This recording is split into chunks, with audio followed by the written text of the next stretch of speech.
On our honeymoon, my mother-in-law kept calling every hour, yelling, "Put my son on the phone. He needs me." My husband, Ethan, sighed and said, "Just let her talk. It's easier."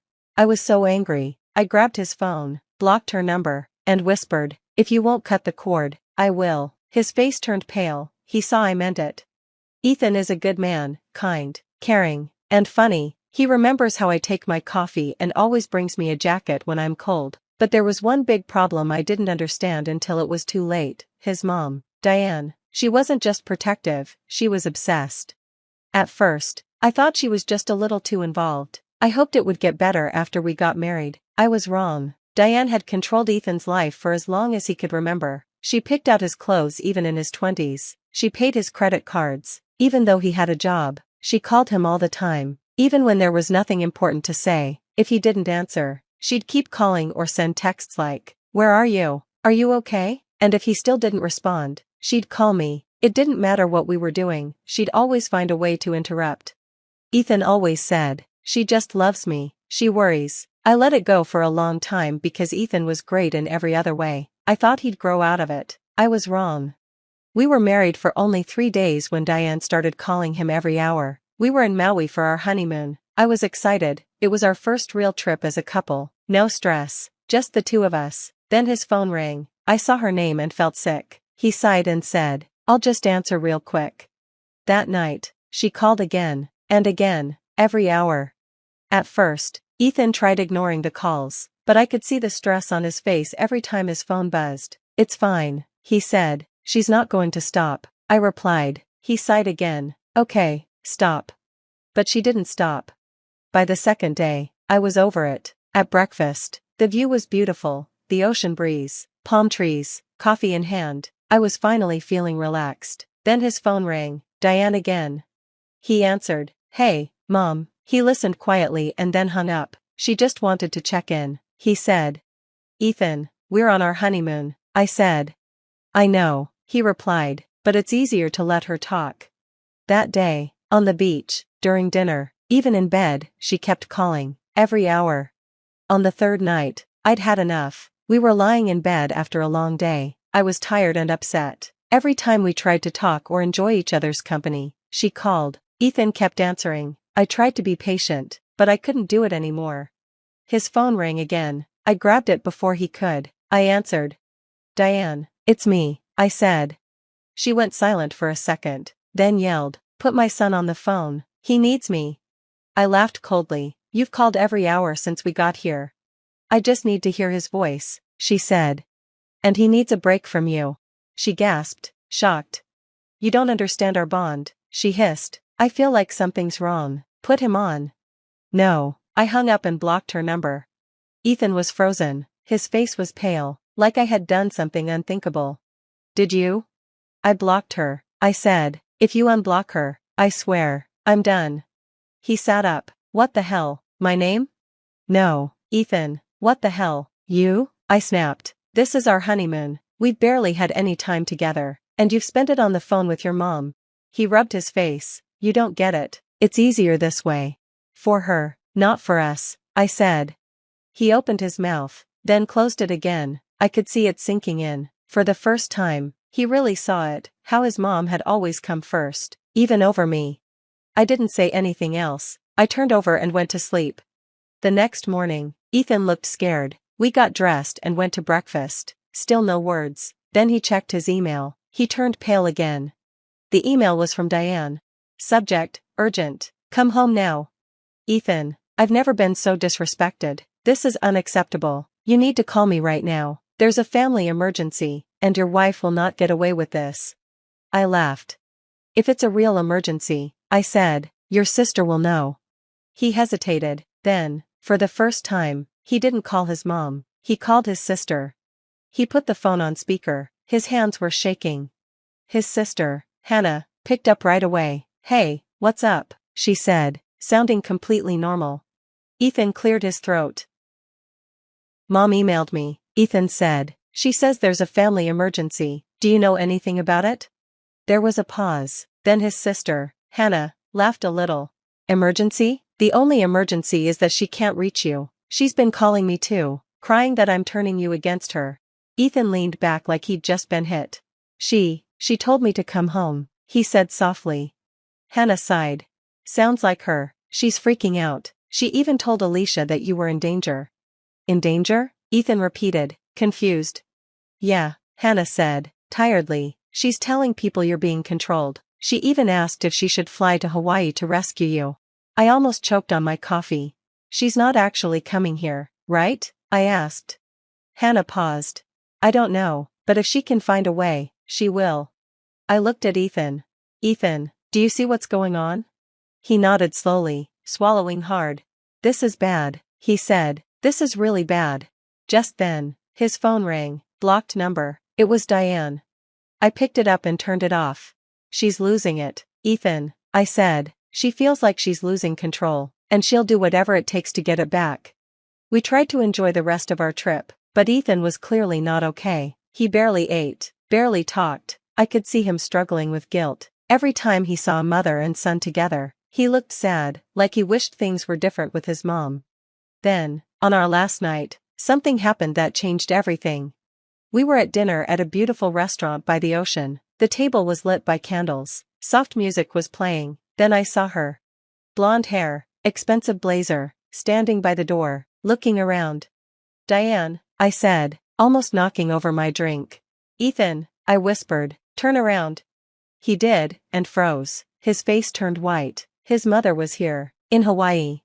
Diane walked straight toward us, like she owned the place. Ethan looked panicked. She stopped right at our table, her face full of anger.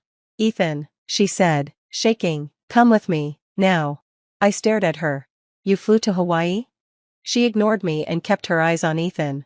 We need to talk, alone. Ethan didn't say a word. People were watching. I clenched my fists. No, if you have something to say it here. Her nostrils flared. I don't know what you've done to him, she snapped at me, but I'm taking my son home. Ethan finally spoke. What? You heard me, she said. Pack your bags, we're leaving tomorrow. Like he didn't have a choice, like I didn't exist. I looked at Ethan. Say something. He opened his mouth, then closed it again. He looked stuck, confused, like his brain couldn't figure out what to do, so I spoke for him. We're not going anywhere, Diane. She glared at me. You don't get to. Then she hissed. You manipulative, selfish little. I stood up. Enough, I said. This is insane. You flew here, tracked us down, and now you're trying to take your grown son back like he's a child. I shook my head. You need to leave, now. She turned to Ethan. You're really going to let her talk to me like that? She whispered. After everything I've done for you? Ethan looked crushed, and then Diane made a huge mistake. She grabbed his wrist, not gently, like she was going to drag him out of the chair. I slammed my hand on the table. Don't touch him. Everyone in the restaurant went silent. And then Ethan did something I'd never seen. He pulled his arm away. Mom, he said, voice shaking, you need to leave. Diane looked shocked. I'm your mother, she said softly. You don't mean that. Ethan swallowed. I do. Tears filled her eyes. You're making a terrible mistake, she said, and then she turned and ran out of the restaurant. Ethan sat there, staring at the table. His hands were shaking. I reached over. Are you okay? I asked gently. He didn't answer right away. Then he looked at me, eyes full of sadness. I don't know who I am without her, he said quietly. And my heart broke. That night, I realized something important. This wasn't just about setting boundaries or protecting our marriage. Ethan had grown up in a cage, and now, for the first time, the door was open, but he wasn't sure if he could walk through it. Diane had stormed out of the restaurant, embarrassed, angry, and, worst of all, determined. I knew in my gut, this wasn't over. Ethan sat across from me, pale and shaking. He had just stood up to his mother for the first time ever. He should have felt free, maybe even proud, but instead, he looked lost. I reached for his hand. Ethan, talk to me. He didn't answer. He just closed his eyes and breathed heavily, like he was trying to wake up from a nightmare. A waiter came over nervously. Is everything okay here? I forced a smile. Yes, we're fine. But I wasn't sure that was true. I had a terrible feeling that Diane wasn't done. We left the restaurant an hour later. Ethan didn't say a word on the way back to the hotel. When we walked through the lobby, I noticed something. A man was standing near the entrance, mid-50s, gray hair, wearing a polo shirt. He was scrolling through his phone, but he kept looking at us. Something felt wrong. I nudged Ethan. Do you know that guy? He barely looked. No, why? He keeps watching us. Ethan sighed. You're being paranoid. Maybe I was, but when the elevator doors closed, I saw the man one last time. He was still staring, and smiling. Back in the hotel room, I locked the door and pulled the curtains closed. I wasn't taking any chances. Ethan dropped onto the bed with a groan. I feel sick. I sat beside him. What now? He let out a long breath. I don't know. Will she leave us alone? He gave a bitter laugh. No. I grabbed my phone and quickly texted Hannah. Me, where is she now? Hannah replied right away. Hannah, she just called me crying, said you attacked her, said Ethan is being forced to stay with you. I told her she was insane and hung up. My stomach dropped. She's flipping the story, I whispered. Now she's the victim. Ethan rubbed his forehead. That's what she does. Then, a knock at the door. We both froze. Knock, knock, knock. Not loud, not fast, calm, steady. We looked at each other. I tiptoed to the door and looked through the peephole. It wasn't Diane. It was the man from the lobby. My heart jumped. I turned back to Ethan. It's that guy from downstairs. Ethan sat up. What? Knock, knock, knock. I tried to sound calm. Can I help you? The man answered through the door. Ethan, your mother sent me. My blood ran cold. Ethan stood up fast. Who are you? I'm a private investigator, the man said. Your mother hired me. I felt dizzy.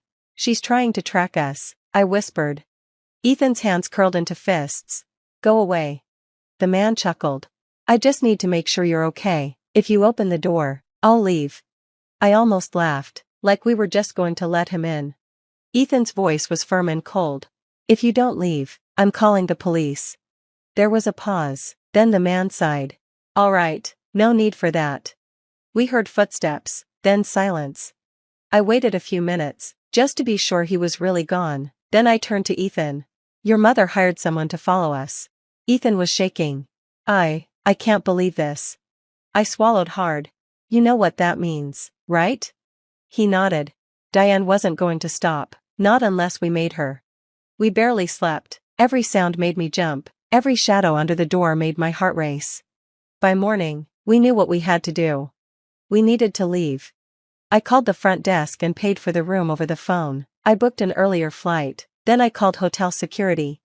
A man pretending to be a private investigator knocked on our door. He said he was sent by my husband's mother. The front desk replied, Front desk, ma'am, that man came by again this morning asking for your room number. My breath caught.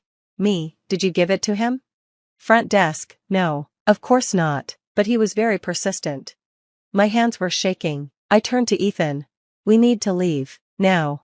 He didn't argue. We packed in 5 minutes and took a side exit out of the hotel. On the way to the airport, Ethan didn't say anything, but right before we boarded, he turned to me. I need to do something, he said. I looked at him. What? He took a deep breath. Something I should have done a long time ago. And then, for the first time ever, he blocked his mother's number. As the plane took off, I felt like I could breathe again. I leaned against Ethan's shoulder, exhausted but relieved. Then his phone buzzed. Blocked number, a voicemail. Ethan's face tightened. She got a new number. He hit play. Diane's voice came through the phone. Ethan, you've made a terrible mistake. You don't understand what you've done. I'll fix this. I'll fix everything. You'll come back to me. You always do. Click. Ethan stared at the phone, his eyes empty. And I knew, we weren't free yet. When we got home, I knew it was only a matter of time before she did something else. She had crossed the line by hiring someone to follow us. But to her, this was just the start. Ethan had changed. He was quieter now. Distant. Like he was still trying to process what his mother had done, and who she really was.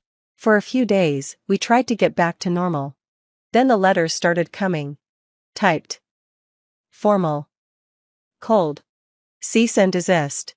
Diane was threatening to sue me, for emotional distress, and for alienating Ethan from her. It was so ridiculous I laughed the first time I saw it. Ethan didn't. She's serious, he said quietly. I folded my arms. We're not playing her games. He nodded. I know. But she's not stopping. And he was right. 2 weeks later, she showed up at our house. It was a Saturday, late afternoon. I was in the kitchen making tea when I heard it. Pounding at the front door. Not knocking. Pounding. I froze. Ethan walked past me and looked through the peephole. He froze. It's her, he whispered. Of course, it was. I grabbed his arm before he could open the door. Ethan, think. He ran a hand down his face. I need to end this. Before I could stop him, he opened the door. And there she was. Diane stood on our porch, soaked from the rain, looking furious, like she had fought her way here. She looked at me first, not Ethan. You, she spat. Ethan stepped in front of me. Mom, stop. But Diane shoved past him and came into our house. I snapped, get out. She ignored me and turned to Ethan, pointing a finger at his chest. You're not my son anymore, she hissed. You've changed. She glared at me, woman has turned you against me. Ethan flinched. Diane took a deep breath, her voice softening. But it's not too late, she said, trembling. You can still come home. We can fix this. And then, she started crying. Real tears. Or at least they seemed real. I saw Ethan hesitate. Years of being controlled made him want to fix things, comfort her, be the good son again. I had to act fast. Leave. Now, I said. She snapped. You don't get to tell me what to do. Then she hissed. You're nothing. Just some woman who stole my son. Ethan took a deep breath. Mom, he said quietly, you need to leave. Her head snapped toward him. What did you say? Ethan's face looked pained, but this time, he didn't back down. I love you. But this stops now. His voice shook. You can't control me anymore. You can't follow me, call me, track me, or threaten my wife. I won't let you. Diane's breath caught. Then she laughed. Cold, bitter. I always knew you were weak, she whispered. Just like your father. Ethan froze. The words hit him hard. I saw it in his face. And Diane smiled. That's when I realized she didn't come to take him back. She came to break him. And that's when Ethan snapped. His voice was calm, dangerously calm. I remember now. Diane frowned. What? Ethan shook his head, his eyes haunted. You told me Dad left because he didn't love me. His voice cracked. But that wasn't true, was it? Diane went still. Ethan continued. You drove him away. Just like you're trying to do with my wife. Diane flinched. I stepped forward, my heart racing. Ethan, what are you saying? He turned to me. I repressed it for years, he said. But I remember now. He looked back at Diane, his face unreadable. Dad left because of you. Diane's lips parted. For the first time, she looked nervous. You were so controlling, Ethan whispered. You suffocated him. He wanted to take me with him, but you, his voice cracked, you threatened to destroy him if he did. Diane's face twisted. That's not true. Yes, it is, Ethan said, shaking. You told me he abandoned me. But he didn't. You took him away from me. Silence. Diane's face turned red. You ungrateful little. Get out. Diane's head snapped up. Ethan was breathing hard now. I never want to see you again. Diane gasped. Ethan, she whispered, panicked. You don't mean that. I do, he said firmly, unwavering. He took a deep, shaky breath. Goodbye, Mom. And then, he closed the door in her face. We stood there, listening. For a moment, I thought she might scream or bang on the door. But instead, she just walked away. No words. No threats. No final outburst. Ethan exhaled slowly, like a weight had been lifted. Then he turned to me. His face was haunted. I feel, he swallowed. Empty. I nodded. I understood. Cutting someone out of your life isn't easy. It hurts, even when it's necessary. I pulled him into a hug. We stayed quiet for a long time. Then he whispered, do you think she'll ever stop? I was honest. I don't know. But I did know one thing. Ethan was free. And that was the one thing Diane could never take away. I stood frozen on the porch, staring at the suitcase at my feet. The late afternoon sun cast long shadows across our manicured lawn, but the chill I felt had nothing to do with the crisp Minneapolis air. "You have 5 minutes, Eva. Get out of this house and never look back." I whirled around to face my mother-in-law, Clara, her steely gaze boring into me from the doorway. "You can't be serious, Clara. This is my home, too." She thrust an envelope at me, her perfectly manicured nails glinting. "Greg left this for you. He wants a divorce." My world tilted on its axis. "What? No, that's impossible. Where is he? I need to talk to him." "He's not here," Clara said, her voice dripping with disdain. "He couldn't bear to face you after everything you've done." "Everything I've done?" I echoed, my mind reeling. "What are you talking about?" Clara's lips curled into a sneer. "Don't play innocent with me. Greg told me everything about your indiscretions." I felt like I'd been slapped. "Indiscretions? Clara, I have no idea what you're talking about. Please just let me in so we can sort this out." She blocked the doorway, her slim frame somehow filling the entire space.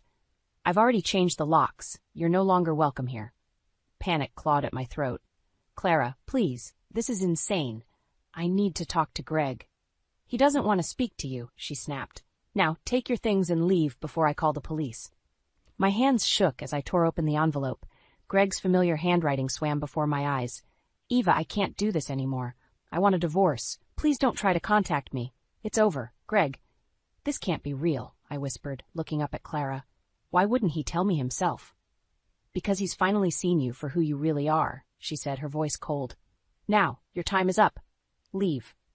As if on cue, a police cruiser pulled into the driveway. Officer Johnson, our neighbor from 2 doors down, stepped out. "Everything okay here, Mrs. Trent?" he called out. Clara's demeanor instantly changed, her voice syrupy sweet. "Oh, Officer Johnson, thank goodness you're here. I'm afraid we're having a bit of trouble with my soon-to-be ex-daughter-in-law." I felt the blood drain from my face. "Tom, please," I said, using the officer's first name. "This is all a misunderstanding. I live here. Clara's lying." "I'm sorry, Eva," Officer Johnson cut in, his expression uncomfortable. "But if Mrs. Trent says you need to leave, then you need to leave." I looked from Clara's smug face to Tom's apologetic one, feeling utterly betrayed. "Fine," I said, my voice barely above a whisper. "I'll go, but this isn't over, Clara." I grabbed my suitcase, nearly stumbling down the porch steps. As I reached the sidewalk, I turned back one last time. "Tell Greg I deserve better than a coward who hides behind his mother's skirts." Clara's face twisted with rage, but before she could respond, I strode away, my head held high despite the tears threatening to spill over. I made it halfway down the block before my composure crumbled. Collapsing onto a nearby bench, I pulled out my phone with trembling fingers. It rang 3 times before a familiar voice answered. "Aunt Margaret? It's Eva. I need help." Her warm voice washed over me like a balm. "Eva, sweetheart, what's wrong?" "They kicked me out." I choked out, the reality of the situation finally hitting me. "Greg and Clara, they changed the locks and Greg wants a divorce."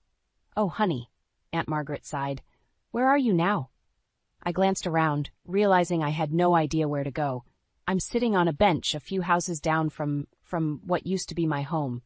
"Listen to me carefully," Aunt Margaret said, her voice firm but kind. "I want you to call a taxi and come straight to my house. Do you understand?" I nodded, then remembered she couldn't see me. "Yes, I understand." "Good girl. I'll have a hot cup of tea waiting for you. We'll figure this out together, I promise." As I hung up and dialed for a taxi, I caught sight of Clara watching me from the living room window. Our eyes met, and in that moment, I made a silent vow. This wasn't over, not by a long shot. Aunt Margaret's house smelled like cinnamon and old books, a comforting blend that reminded me of childhood summers spent hiding from the world. I sank into her worn floral couch, clutching a steaming mug of tea. "I don't know what to do, Aunt Margaret," I said, my voice cracking. "They just threw me out like I meant nothing." She sat beside me, her weathered hand covering mine. "Oh, sweetheart, you mean everything. Don't let them make you forget that." I took a shaky breath. "But why? Why would Greg do this? We were happy, at least I thought we were." Aunt Margaret's eyes narrowed. Are you certain it was Greg's decision? That letter sounds more like Clara than your husband. A chill ran through me.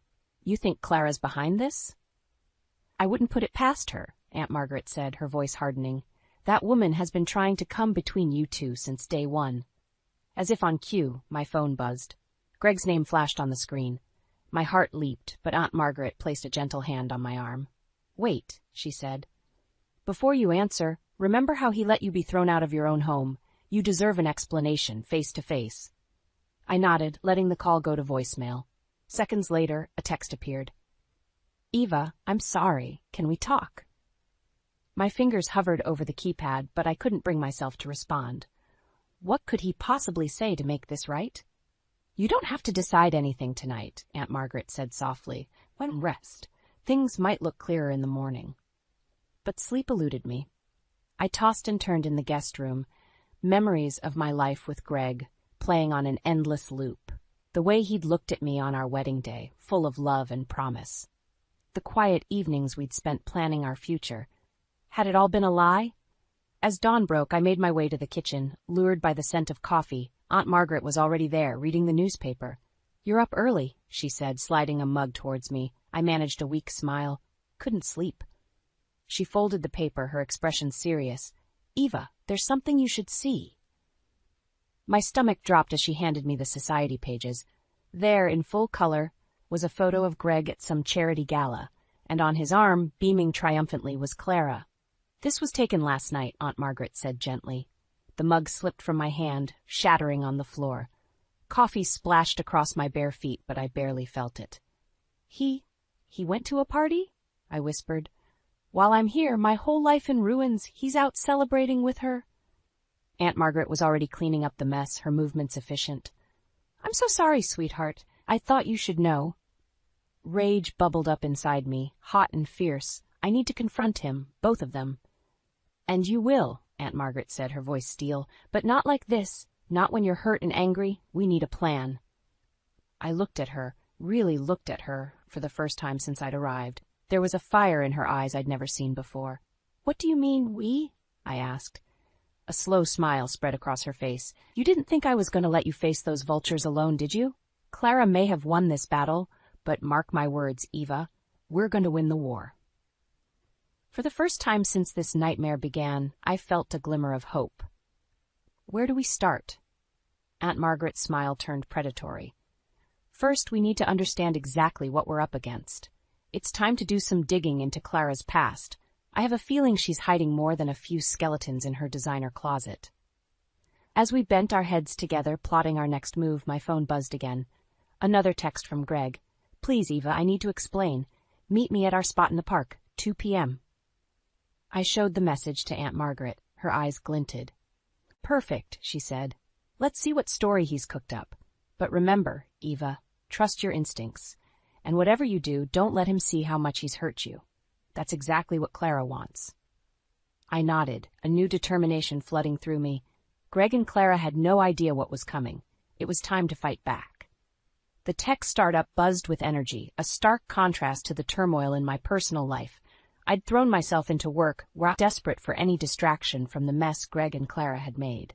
As I pored over lines of code, a gentle tap on my shoulder startled me. Eva, you okay? James, my new colleague, looked at me with concern. You've been staring at that screen for hours. I forced a smile. I'm fine. Just focused. James wasn't buying it. Come on, let's grab coffee. You look like you could use a break. As we walked to the nearby cafe, James's easy demeanor slowly chipped away at my defenses. Before I knew it, I was spilling the whole sordid tale. Wow, James said, shaking his head. I'm so sorry you're going through this. I sighed, stirring my latte absently. Thanks, I just wish I knew what was really going on. Why would Greg do this? James leaned forward, his expression thoughtful. You know, I might be able to help with that. My eyebrows shot up. How? Well, before I moved here, I worked in digital forensics, he explained. If Greg's been communicating with his mother about this, there might be a trail we can follow. Hope flared in my chest, quickly followed by doubt. I don't know, James. That seems invasive. He held up his hands. It's just an option. But Eva, you owe it to yourself to find the truth. Don't let them rob you of your peace. His words echoed in my mind as I returned home that evening. Aunt Margaret was waiting, a gleam in her eye that I'd come to recognize as her plotting look. "I've been doing some digging," she announced, "and I think I found something interesting about Clara." My pulse quickened. "What is it?" Aunt Margaret pulled out a stack of old newspapers. "It seems our dear Clara has a history of, shall we say, meddling in her children's relationships." As we pored over the articles, a pattern emerged. Clara had interfered in not just Greg's past relationships, but those of his siblings as well. Each time, she'd manipulated situations to drive wedges between couples, always positioning herself as the devoted mother. "She's been doing this for years," I whispered, horrified. "But why?" Aunt Margaret's expression was grim. "Control, dear. It's all about control." A text from Greg interrupted our research. "Eva, please. We need to talk. I can explain everything." I showed Aunt Margaret the message, my hands shaking. "What should I do?" She squeezed my shoulder. "That's up to you, sweetheart. But remember, knowledge is power, and now you have knowledge." Taking a deep breath, I typed out a reply. "Fine. Tomorrow, 2 p.m. The coffee shop on Main." As I hit send, James's offer echoed in my mind. Was it wrong to want concrete proof? To need more than just Greg's word? "Aunt Margaret," I said slowly, "what if there was a way to know for sure what Greg and Clara have been saying to each other?" Her eyebrows rose. "Go on," I explained James's suggestion, watching her face carefully. To my surprise, she nodded. "Desperate times, dear," she said. "If they're willing to play dirty, maybe it's time we level the playing field." The next morning, I arrived at work early, my stomach in knots. James was already there, a questioning look on his face. "I'll do it," I blurted out. "Can you help me find out what they've been saying?" James nodded, his expression serious. "Are you sure about this, Eva?" I thought about the years I'd spent building a life with Greg, the future we'd planned together. Then I remembered Clara's smug face as she locked me out of my own home. "I'm sure," I said firmly. "I need to know the truth." As James began setting up his equipment, a notification popped up on my phone, an email from an unknown sender.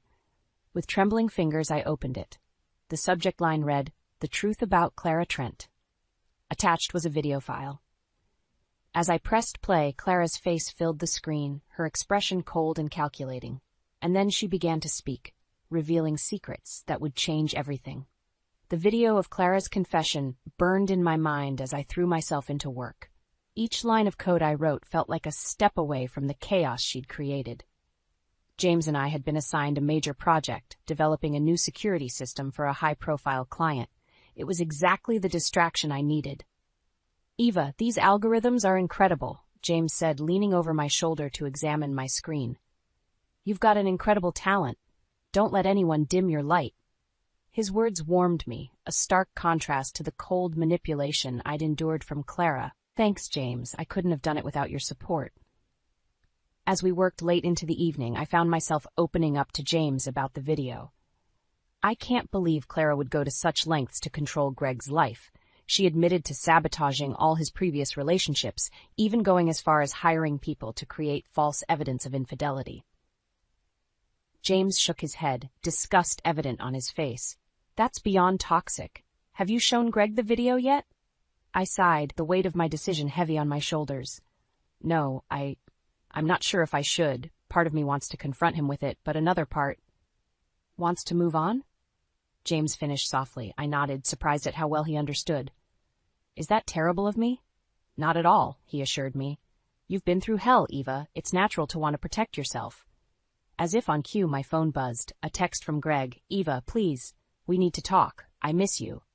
My heart clenched. Despite everything, a small part of me still longed for the life we'd had.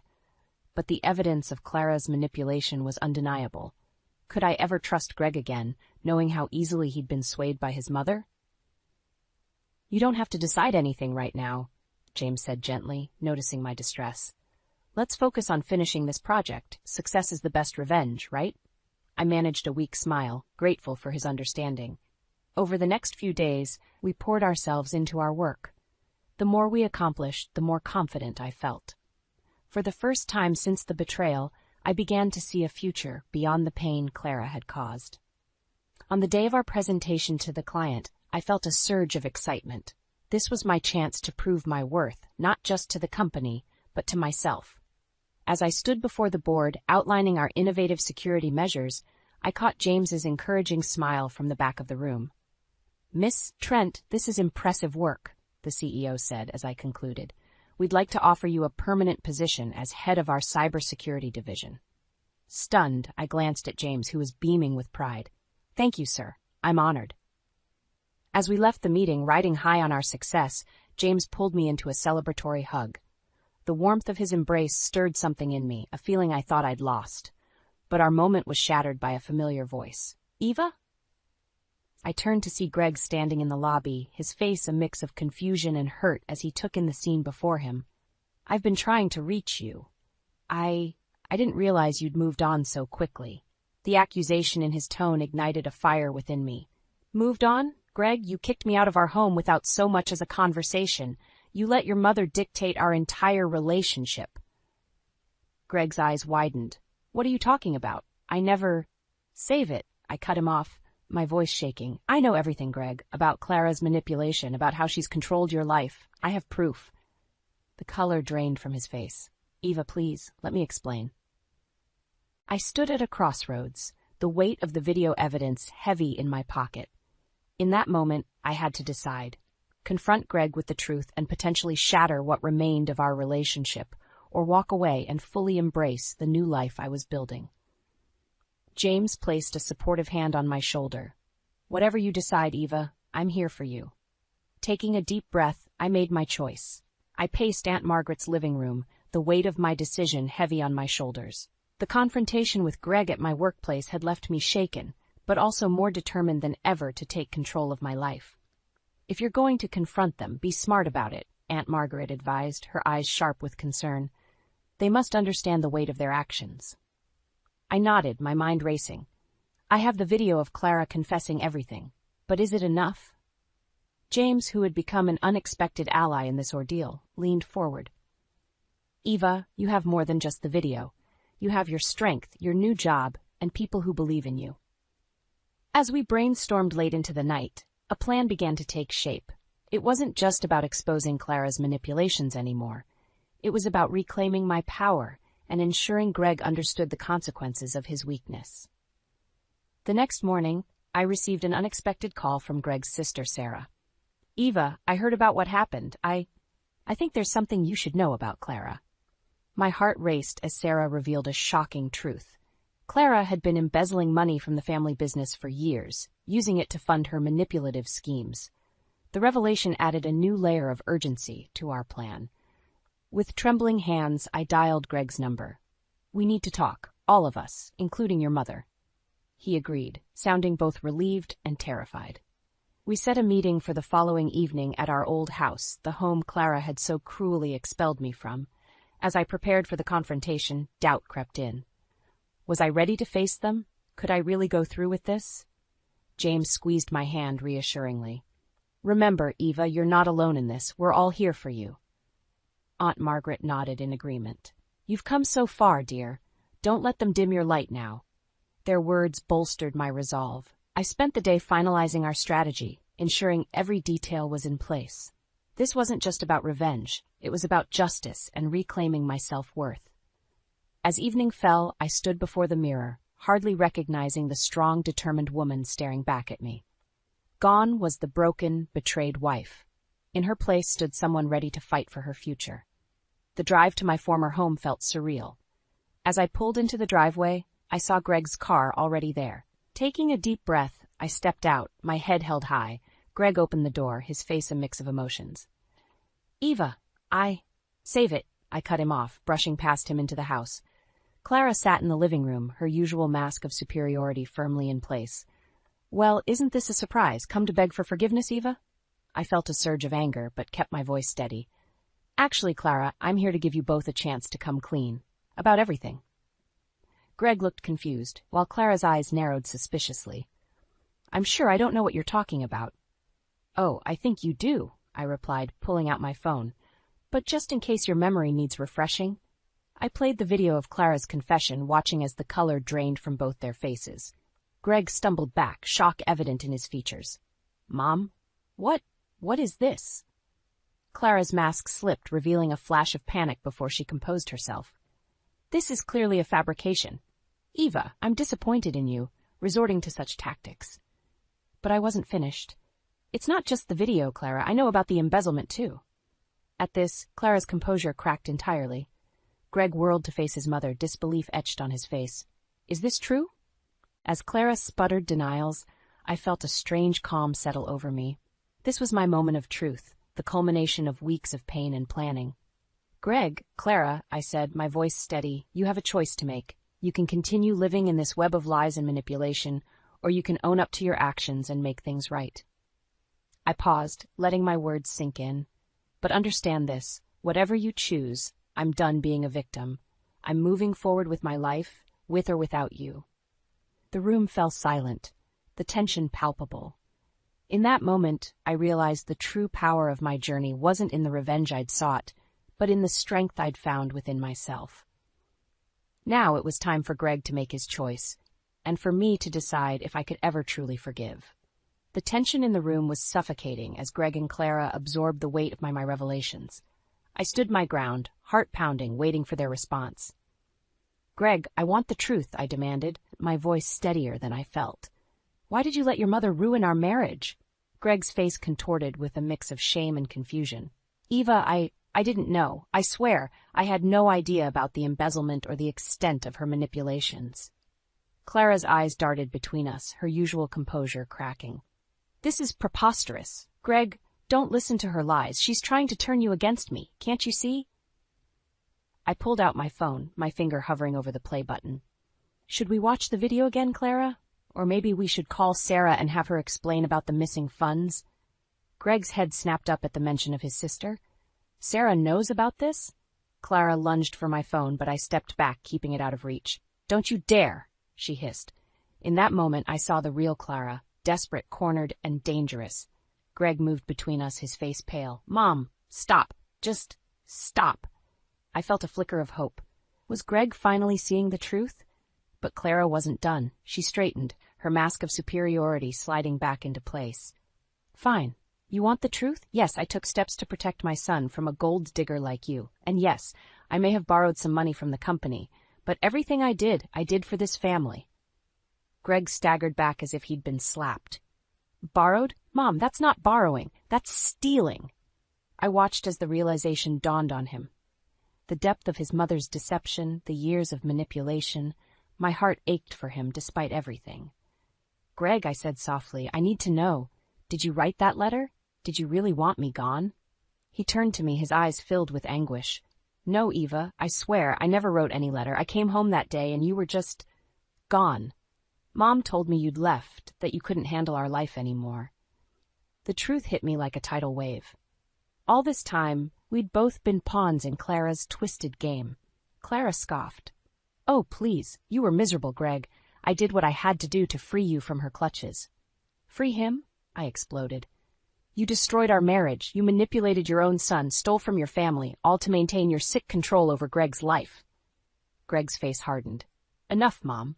I want you out of this house. Now. Clara's eyes widened in disbelief. You can't be serious. Where am I supposed to go? I don't care. Greg said, his voice cold. But you're not welcome here anymore. As Clara sputtered and protested, Greg turned to me. Eva, I am so sorry. I had no idea. Can we talk? Please? I know I don't deserve it, but I need to explain. I hesitated, torn between the lingering love I felt for Greg and the pain of our shattered trust. Before I could respond, my phone buzzed. It was James. Eva, are you okay? Do you need backup? His concern warmed me, reminding me of the new life I'd built, the strength I'd found. I looked at Greg, seeing the hope and remorse in his eyes, then at Clara, still spewing venom even as she gathered her things. In that moment, I realized the choice before me wasn't just about forgiveness. It was about the future I wanted to create for myself. I'll think about it, Greg, I said finally, but right now, I need some time. As I walked out of the house that was once my home, I felt a strange mix of closure and uncertainty. The confrontation I'd dreamed of for weeks was over, but the real challenge was just beginning. Could I forgive Greg? Did I even want to? And what about James, who'd been my rock through all of this? I got into my car, my mind reeling. One thing was clear, the life I'd known was gone forever.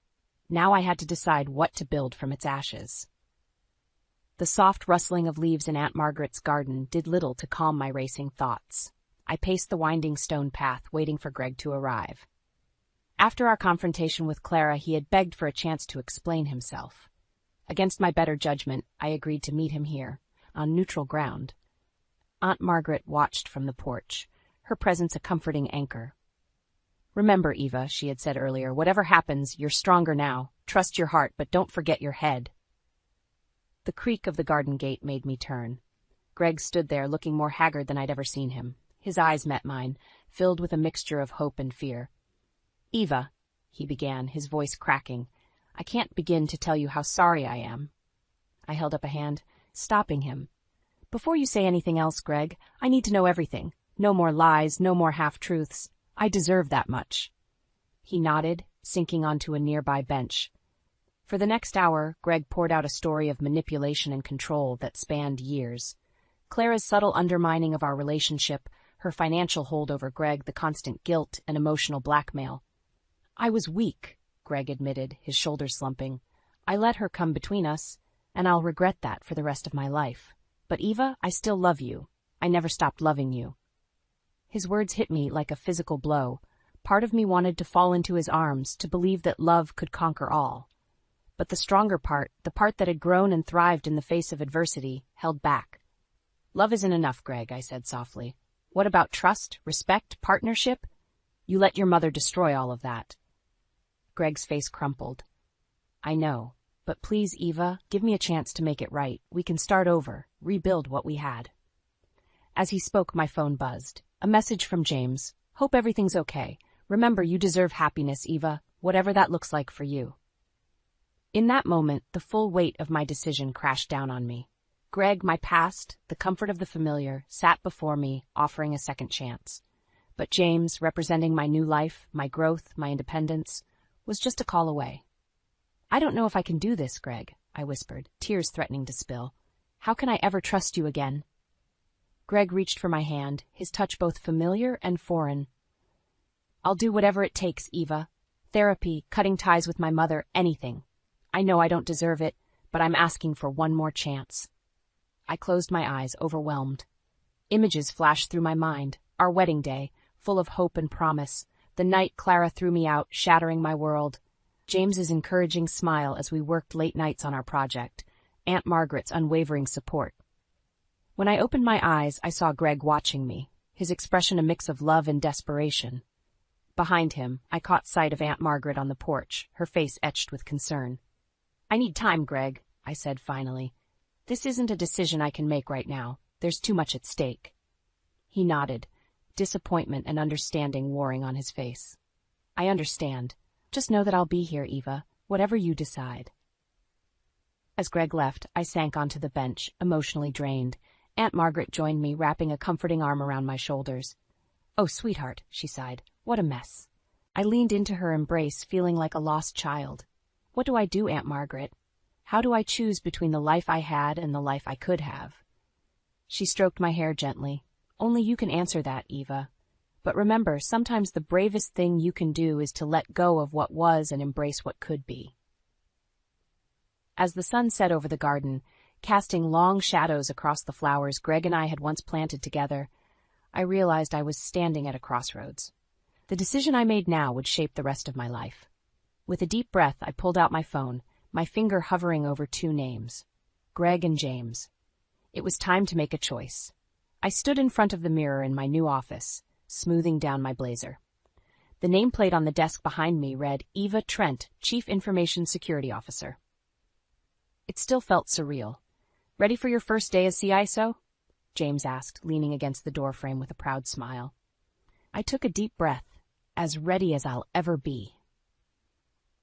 As we walked to the conference room for my first executive meeting, I couldn't help but marvel at how much had changed in just a few months.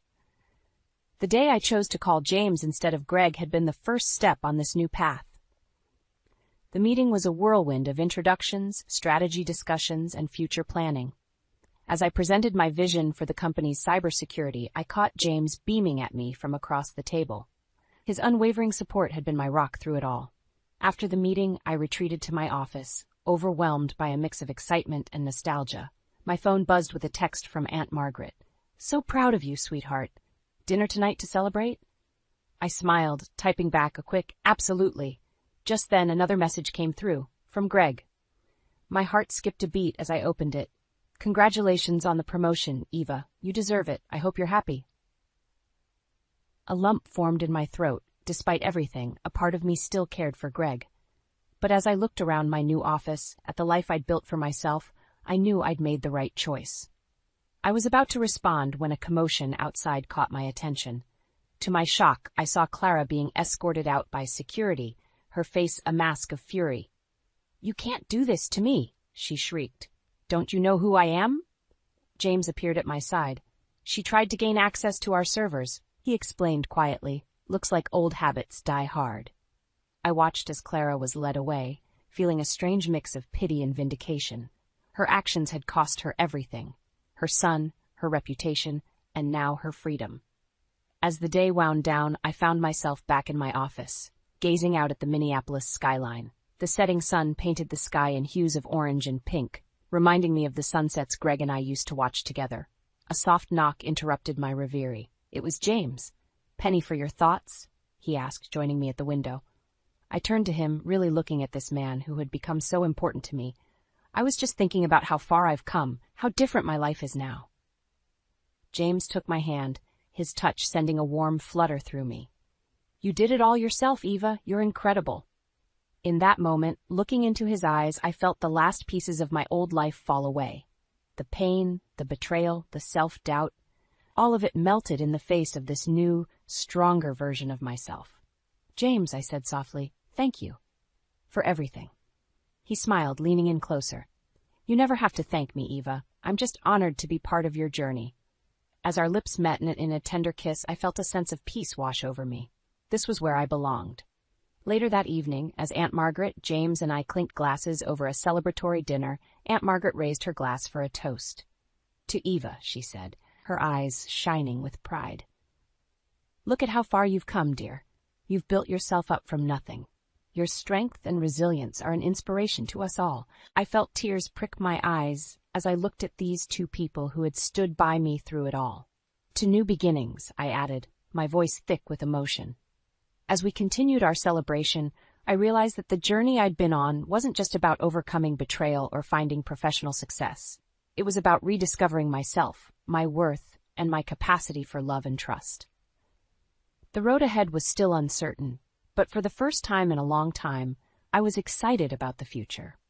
With James by my side, Aunt Margaret's unwavering support, and the strength I'd found within myself, I was ready for whatever came next. As the night wore on, filled with laughter and love, I silently thanked the universe for this second chance at happiness. The Eva who had been thrown out of her home all those months ago was gone. In her place stood a woman who knew her worth, who had faced her demons, and who had emerged stronger than ever. This was my new beginning, and I was going to make the most of every moment. The sound of shattering glass jolted me awake. My heart raced as I nudged Jake, but he was already sitting up, alert and tense. "Someone's in the house," he whispered, reaching for the baseball bat we kept by the bed. I gripped his arm. "Jake, what if they're armed?" He pressed a finger to his lips and crept towards the bedroom door. I followed, my bare feet silent on the carpet. We'd only been married for 6 months, and this beautiful house was supposed to be our sanctuary. Now, fear coursed through my veins as we inched down the hallway.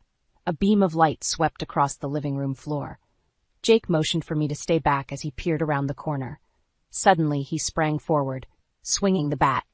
"Get out of my house!" he roared. There was a crash, followed by rapid footsteps. By the time I reached the living room, the intruder was gone, leaving behind a broken window and upended furniture. Jake pulled me close. "Are you okay, Landon?" I nodded, my body trembling. "Should we call the police?" "Already on it," he said, reaching for his phone. As Jake spoke with the dispatcher, I surveyed the damage. Our wedding photos lay scattered on the floor, frames cracked. I bent to pick them up, fighting back tears. That's when I saw it, a crumpled envelope peeking out from beneath the overturned coffee table. I reached for it, curiosity overriding my fear. The letter inside was addressed to Jake, dated just weeks before our wedding. As I unfolded it, my eyes widened in disbelief. "Jake," I called out, my voice shaking, "you need to see this." He hung up the phone and came over, concern etched on his face. "What is it, honey?" I handed him the letter, watching as confusion turned to shock, then anger. This can't be right," he muttered. "It's from your mother, Jake. How could she say those things about me?" The letter was filled with vitriol, urging Jake to reconsider marrying me. Susan, my mother-in-law, had always seemed so warm and welcoming. But here, in black and white, was proof of her true feelings. Jake crumpled the paper in his fist. "I'm so sorry, Landon. I had no idea." Before I could respond, red and blue lights flashed through the broken window. The police had arrived. The next hour passed in a blur of questions and crime scene tape. As the officers finally left, promising to increase patrols in the area, I sank onto the couch, emotionally drained. Jake sat beside me, taking my hands in his. "We need to talk about that letter," I nodded, fighting back tears. "How long has she felt this way about me?" "I don't know," Jake admitted, "but I'm going to find out. First thing tomorrow, we're going to confront her." A chill ran down my spine. "Jake, I don't think that's a good idea. Maybe we should." The shrill ring of Jake's phone cut me off. He glanced at the screen and grimaced. "It's Mom." I tensed as he answered, putting it on speaker. "Jake, are you all right?" Susan's voice crackled through the line, laced with concern. "I just saw on the news about a break-in in your neighborhood." Jake's jaw clenched. "We're fine, Mom, but something interesting turned up during the robbery." There was a pause. "Oh? What do you mean?" "A letter," Jake said coldly, "from you to me about Landon." The silence that followed was deafening. When Susan finally spoke, her voice had lost its warmth. "I see. Well, perhaps it's time we had a family meeting. Why don't you both come over for breakfast tomorrow?" As Jake agreed and ended the call, I felt a knot forming in my stomach. Whatever came next, I knew our lives would never be the same. The drive to Susan and Roger's house felt like a journey to the gallows. Jake's knuckles were white on the steering wheel, and I couldn't stop fidgeting with my wedding ring. As we pulled into the driveway, I took a deep breath, steeling myself for the confrontation ahead. Susan greeted us at the door with a plastic smile. "Come in, dears. I've made your favorite blueberry pancakes, Jake." The kitchen was warm and inviting, a stark contrast to the chill in my heart. As we sat around the table, the tension was palpable. Roger, Jake's father, looked confused and concerned. "So," Susan began, pouring coffee, "I understand you found something during the break-in." Jake pulled out the crumpled letter. "Care to explain this, Mom?" Susan's face paled as she read it. "Where did you get this? Does it matter?" I interjected, my voice trembling. "What matters is what you wrote. How could you say those things about me?" Roger took the letter, his brow furrowing as he read. "Susan, what is this?" "It's nothing," she snapped, snatching it back. "Just a moment of weakness before the wedding. I was worried about Jake rushing into things." I felt my anger rising. "A moment of weakness? You called me a gold digger and said I wasn't good enough for your son." "I was protecting my family," Susan retorted, her mask of politeness slipping. "You have to understand, Landon, that we have certain standards." "Standards?" Jake interrupted, his voice cold. "What standards, Mom? Landon is kind, intelligent, and hardworking. She makes me happy. Isn't that enough?" Susan's eyes narrowed. "Happiness isn't everything, Jake. There are expectations in this family, responsibilities." "That's enough," Roger cut in, his face red with anger. "Susan, I can't believe you wrote this. We raised our boys better than this." As the argument escalated, I felt a wave of nausea wash over me. Excusing myself, I fled to the bathroom, barely making it before I threw up. As I splashed water on my face, I heard a soft knock. "Landon? Are you okay?" It was Jake. I opened the door, collapsing into his arms. "I can't do this, Jake. I can't be part of a family that hates me." He held me tight. "We'll figure this out, I promise. Let's go home." As we said our goodbyes, Susan pulled me aside. "Landon, I hope you can forgive my moment of weakness. Let's start fresh, shall we? I'm hosting a charity luncheon next week. Why don't you help me organize it?"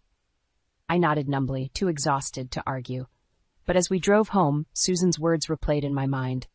Was this an olive branch, or something more sinister? The next week was a whirlwind of preparations for Susan's luncheon. She called constantly with demands and changes, each one more unreasonable than the last. By the day of the event, I was running on fumes. As I arranged flowers in Susan's immaculate living room, she swept in, frowning. "Oh no, those won't do at all. I specifically asked for peonies, not roses."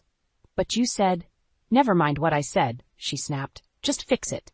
And while you're at it, the tablecloths need to be pressed again. Really, Landon, I expected better from you." I bit my tongue, fighting back tears of frustration. As I struggled with the heavy iron, I overheard Susan on the phone. "Yes, she's here now." "No, don't worry, I have it all under control. By the time I'm done, Jake will see her for what she really is." My hand slipped and the iron clattered to the floor. Susan whirled around, her eyes cold. "Is there a problem, Landon?" I straightened up, my heart pounding. "No, Susan, no problem at all." But as I met her gaze, I knew the battle lines had been drawn. This wasn't just about a letter anymore. It was war. The charity luncheon was in full swing, and I was running on fumes. As I refilled water glasses, my eyes caught sight of Elsie, Jake's younger brother's wife, gliding effortlessly through the crowd. Susan's arm was linked with hers, both women laughing as if they were lifelong friends. "Landon, dear." Susan's voice cut through the chatter. "We need more hors d'oeuvres. Chop, chop!" I gritted my teeth and headed for the kitchen, my cheeks burning with humiliation. As I loaded the tray, I overheard Susan's voice from the adjacent room. "Elsie, you're such a natural at this. I'm so glad Michael married you. You're exactly what this family needs." My hands trembled, nearly dropping the tray. I steadied myself and walked back into the living room, plastering on a smile as I offered appetizers to the guests. "Oh, Landon," Susan called out, waving me over. "Come meet Mrs. Worthington. She's on the hospital board with me." I approached, balancing the heavy tray. Susan's eyes narrowed as she looked me up and down. "This is Jake's wife," she said, her tone dismissive. "She's still learning the ropes of our social circle." Mrs. Worthington gave me a pitying look. "Well, dear, I'm sure you'll catch on eventually. It just takes some people longer than others." Before I could respond, Susan chimed in. "Elsie, come tell Mrs. Worthington about your volunteer work at the Children's Hospital." As Elsie launched into her story, I stood there, invisible, still holding the tray. The weight of it matched the heaviness in my chest. Later that evening, as the last guests left, I started cleaning up. Elsie approached, her face sympathetic. "Let me help you with that, Landon," she offered, reaching for a stack of plates. "It's fine," I said, my voice tight. "I've got it." Elsie hesitated. "Look, I know Susan can be difficult, but she means well. She just wants what's best for the family." I couldn't hold back anymore. "And I'm not what's best? Is that it?" "No, that's not what I meant." "Elsie, darling," Susan interrupted, sweeping into the room. "Michael's looking for you. Why don't you head home? Landon can finish up here."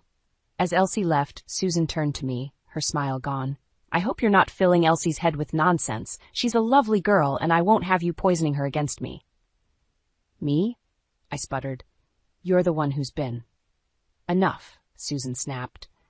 "I've been more than patient with you, Landon, but it's time you understood your place in this family. Jake may have married you, but that doesn't make you one of us." I felt something snap inside me. "And what exactly is my place, Susan? To be your servant, your punching bag?" Her eyes flashed dangerously. "Your place is wherever I say it is, and right now it's finishing these dishes and leaving my house spotless. Understood?" As she stormed out, I stood there, shaking with rage and hurt. I grabbed my phone and dialed Jake's number. "Hey, honey," he answered. "How'd the luncheon go?" I took a deep breath. "Jake, we need to talk. About your mother, about Elsie, about everything." There was a pause. "Landon, not this again. I'm sure you're just overreacting." "Overreacting?" I nearly shouted. "You have no idea what's been happening. Your mother." "Look," Jake interrupted, his voice tired. "I can't deal with this right now. I'm swamped at work. We'll talk later, okay?" The line went dead. I stared at the phone, feeling more alone than ever. As I looked around the pristine kitchen, at the mountain of dishes waiting for me, something inside me hardened. No more, I thought. No more playing the dutiful daughter-in-law. No more silent suffering. It was time to fight back. With newfound determination, I picked up a plate and hurled it against the wall, watching it shatter into 1,000 pieces. The sound echoed through the empty house, a declaration of war. The days following the charity luncheon blurred together in a haze of tension and unspoken resentment. Jake and I barely spoke, the silence between us growing like a chasm. Every time I tried to broach the subject of his mother, he'd find an excuse to leave or change the subject. One evening, as I was folding laundry, my phone buzzed with a text from Elsie. "Family dinner at Susan's tonight. Hope to see you there." My stomach clenched. I hadn't been invited.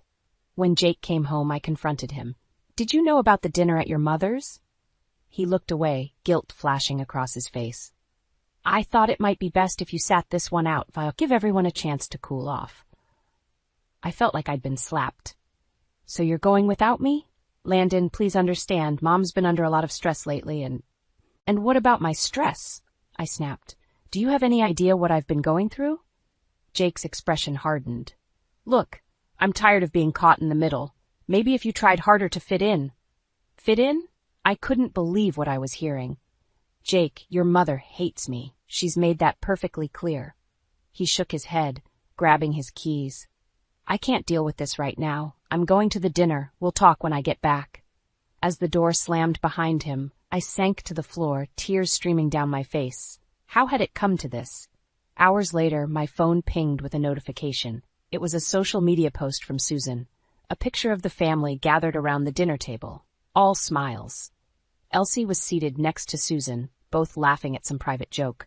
The caption read, "So blessed to have my family together. Some of us, anyway." Something snapped inside me. I couldn't take it anymore. I needed answers, and I needed them now. Without thinking, I grabbed my car keys and drove to Susan's house. As I pulled up, I saw the family still gathered in the living room through the large bay window. Taking a deep breath, I marched up to the front door and rang the bell. Susan answered, her smile faltering when she saw me. "Landon, what are you doing here?" I pushed past her into the house. The room fell silent as everyone turned to stare. "I want to know why," I said, my voice shaking. "Why do you hate me so much? What have I ever done to you?" Susan's face turned to stone. "This is hardly the time or place." "No," I interrupted. "This is exactly the time and place. I want everyone to hear this." Jake stood up, his face pale. "Landon, please." But I was beyond stopping. "You've manipulated this family, turned them against me. And for what? Because I'm not from the right background? Because I don't fit your precious image?" Susan's eyes flashed dangerously. "You want to know why? Fine. You're not good enough for this family. You never have been, and you never will be. Jake deserves better than some small-town nobody with delusions of grandeur." The room gasped. Even Elsie looked shocked. I felt a strange calm settle over me. "Thank you for finally being honest, Susan. Now everyone can see you for who you really are." I turned to Jake, who stood frozen, his face a mask of confusion and hurt. "And you've stood by and let this happen. You've chosen your mother over me, time and time again." "Landon, that's not fair," he started, but I cut him off. "No, what's not fair is how I've been treated. I'm done. I'm done with all of this." As I turned to leave, I caught sight of Elsie. For a moment our eyes met, and I saw a flicker of understanding pass between us. I walked out of that house with my head held high, leaving behind a stunned silence.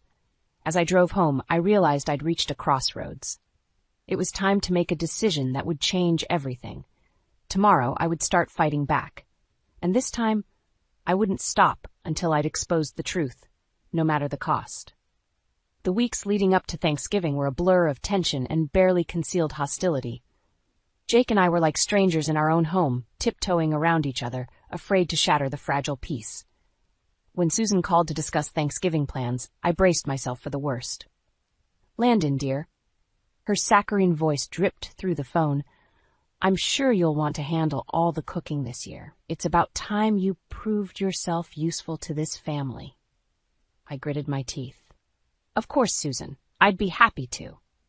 What followed was a barrage of demands, specific recipes, elaborate table settings, a guest list that seemed to grow by the hour. With each passing day, the weight of expectations crushed me further. The night before Thanksgiving, I was up past midnight, prepping dishes and checking lists. Jake wandered into the kitchen, bleary-eyed. "Honey, come to bed. You're working yourself too hard." I laughed bitterly. "Oh, now you notice? Where was this concern when your mother was piling all this on me?" He sighed, running a hand through his hair. "Landon, please. Can't we just have one peaceful holiday? Peace? I slammed down the bowl I was holding. There's no peace in this family, Jake. There's just your mother's tyranny and everyone else falling in line.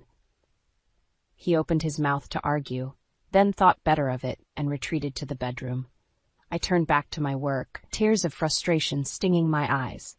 Thanksgiving Day arrived with a vengeance. I was up at dawn, cooking and cleaning like a woman possessed. By the time guests started arriving, I was exhausted and on edge. Susan swept in, Elsie in tow. "Oh, Landon," she sked, inspecting the table. "Didn't I say use the good china? And these centerpieces are all wrong." I bit my tongue so hard I tasted blood. Elsie shot me a sympathetic look but said nothing. As we sat down to dinner, Susan held court at the head of the table, praising Elsie's new job and Jake's recent promotion. I sat silently, pushing food around my plate. "So, Landon," Susan's voice cut through the chatter, "any news from you? Or are you still just keeping house?" Something inside me snapped, my chair scraping loudly against the floor. "Actually, Susan, I do have some news. I'm leaving." The table fell silent. Jake stared at me, mouth agape. "Leaving?" Susan's voice was dangerously low. "What do you mean, leaving?" I took a deep breath. "I mean I'm done. Done with your manipulation, your constant criticism, your blatant favoritism. I'm done watching you tear this family apart while everyone pretends everything's fine." "How dare you?" Susan began, but I cut her off. "No, how dare you? You've made my life hell from the moment I married Jake. You've turned him against me, isolated me from the family, and for what? Because I'm not from the right social circle? Because I don't fit your perfect mold?" I turned to Jake, tears streaming down my face. "And you've stood by and let this happen. You've chosen her over me, time and time again." Jake reached for my hand. "Landon, please, let's talk about this." I pulled away. "There's nothing left to talk about. I'm leaving tonight. I can't be part of this toxic family anymore."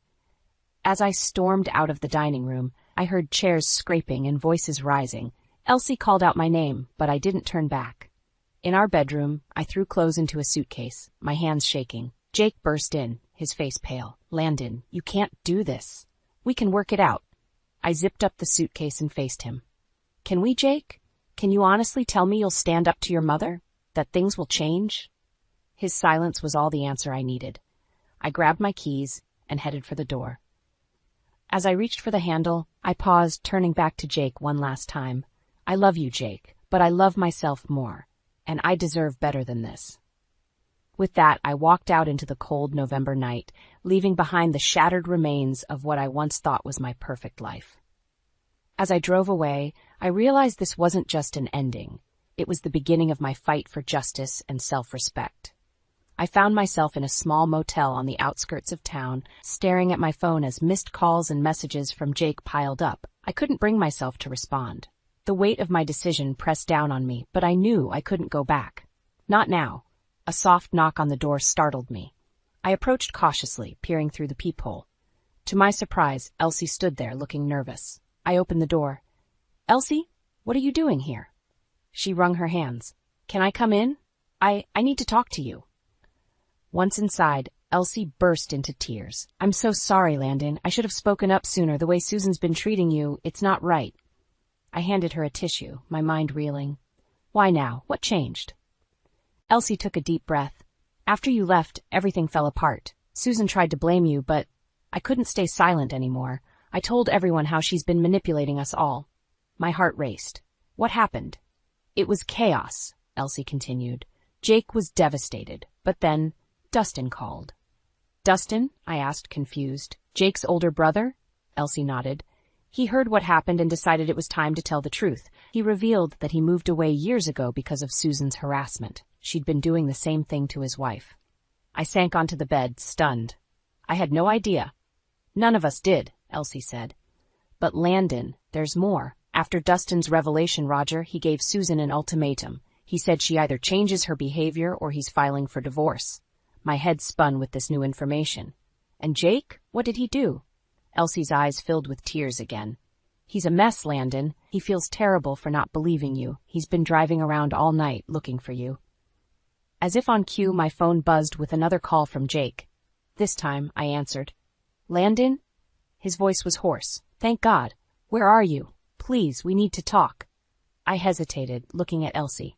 She nodded encouragingly. I'm at the Pinewood Motel, I said finally, room 12. Within minutes, I heard a car screech into the parking lot. Jake burst through the door, his eyes wild and red-rimmed. Landon, I'm so sorry, he choked out. I've been such a fool. I should have believed you, should have stood up to my mother. I stood there, torn between the urge to comfort him and the anger still simmering inside me. It's not that simple, Jake. You let this go on for so long. I know, he said, running a hand through his disheveled hair, but I'm ready to make it right. Mom's behavior, it stops now. I've told her if she doesn't change, she's out of our lives for good. My breath caught in my throat. You said that to Susan? Jake nodded firmly. I did, and I meant it. You're my wife, Landon. You should have been my priority all along. As the weight of his words sank in, another knock came at the door. Elsie opened it, revealing a distraught Susan. I suppose I should have known you'd all be here, she said, her voice uncharacteristically small. The room fell silent as Susan stepped inside. She looked around at each of us, her usual composure cracking. I owe you all an apology, she began, her voice trembling. Especially you, Landon. My behavior has been inexcusable. I stood there, frozen, as Susan continued her apology. Part of me wanted to believe her, to accept this olive branch and move forward. But another part remembered all the pain, all the manipulation. As Susan finished speaking, all eyes turned to me. I felt the weight of expectation, the pressure to forgive and forget. But could I? Should I? In that moment, standing in a shabby motel room with my husband, my sister-in-law, and the woman who had caused me so much pain, I realized I was at a crossroads. My next words, my next action would shape the future of this family forever. I took a deep breath, ready to make the hardest decision of my life. The tension in the motel room was palpable as I faced Susan, her apology hanging in the air between us. Before I could respond, my phone buzzed. It was Roger, Jake's father. Landon, his voice was urgent. Are you with Susan? You need to come to the house. Now. Within minutes, we were all piling into cars, racing back to the family home. As we pulled up, I saw Roger pacing on the front porch, his face ashen. What's going on? Jake asked as we approached. Roger's eyes darted between us. Dustin's here, and he's not alone. We followed Roger into the living room, by where Dustin sat with a woman I'd never seen before. She was clutching a folder, her knuckles white. This is Sarah, Dustin said, his voice tight. My ex-wife. Susan gasped. Ex-wife, but you never... Because of you, Mother, Dustin snapped. Sarah left me because of your constant interference and manipulation. Sarah stood, her hands shaking. I'm sorry to do this, but people need to know the truth. She opened the folder, revealing a stack of letters. These are from Susan, spanning years. They detail her plans to drive me away, to control Dustin's life, to manipulate the entire family. The room erupted into chaos. Jake snatched a letter, his face paling as he read. Elsie burst into tears. Roger slumped into a chair, looking defeated. Susan's facade finally cracked. You don't understand, she wailed. I was protecting my family. I had to make sure they married the right people, that they lived the right lives. By destroying those lives, I found my voice, anger surging through me. By tearing apart your own children's marriages? Roger stood suddenly, his voice quivering with rage. Enough, Susan. This ends now. Either you agree to counseling and make amends with everyone you've hurt, or I'm filing for divorce. Susan's eyes widened in shock. Roger, you can't mean that. After all these years... All these years of what? Roger shouted. Lies, manipulation. I won't stand for it anymore. As the arguments escalated, I felt a strange calm settle over me. I looked at Jake, saw the pain and confusion in his eyes, and knew what I had to do. Stop, I said, my voice cutting through the noise. Just stop. All eyes turned to me. This isn't about choosing sides anymore, I continued. It's about healing. Susan, what you've done is unforgivable. But holding on to this anger, this resentment, it's destroying all of us. I turned to Jake. I love you, but I can't come back. Not yet. We all need time to process this, to heal. Jake nodded, tears in his eyes. I understand. I'll do whatever it takes to make this right. I looked at Susan, who seemed to have aged years in the past hour. And you need help. Professional help. If you're truly sorry, if you want to make amends, that's where you start. Susan nodded weakly, all fight gone from her. As for me, I said, taking a deep breath, I'm going to stay with my parents for a while. I need space to figure out who I am outside of all this drama. Elsie stepped forward, taking my hand. I'm coming with you. Michael and we need a fresh start too. As the reality of the situation sank in, I felt a weight lift from my shoulders. The road ahead would be difficult, but for the first time in years, I felt hope. I looked around the room, at the shattered remains of what was once a picture-perfect family. This isn't the end, I said softly. It's a new beginning, for all of us. As I walked out of the house, Elsie by my side and my suitcase in hand, I knew I was stepping into an uncertain future. But I was ready to face it, stronger and wiser than before.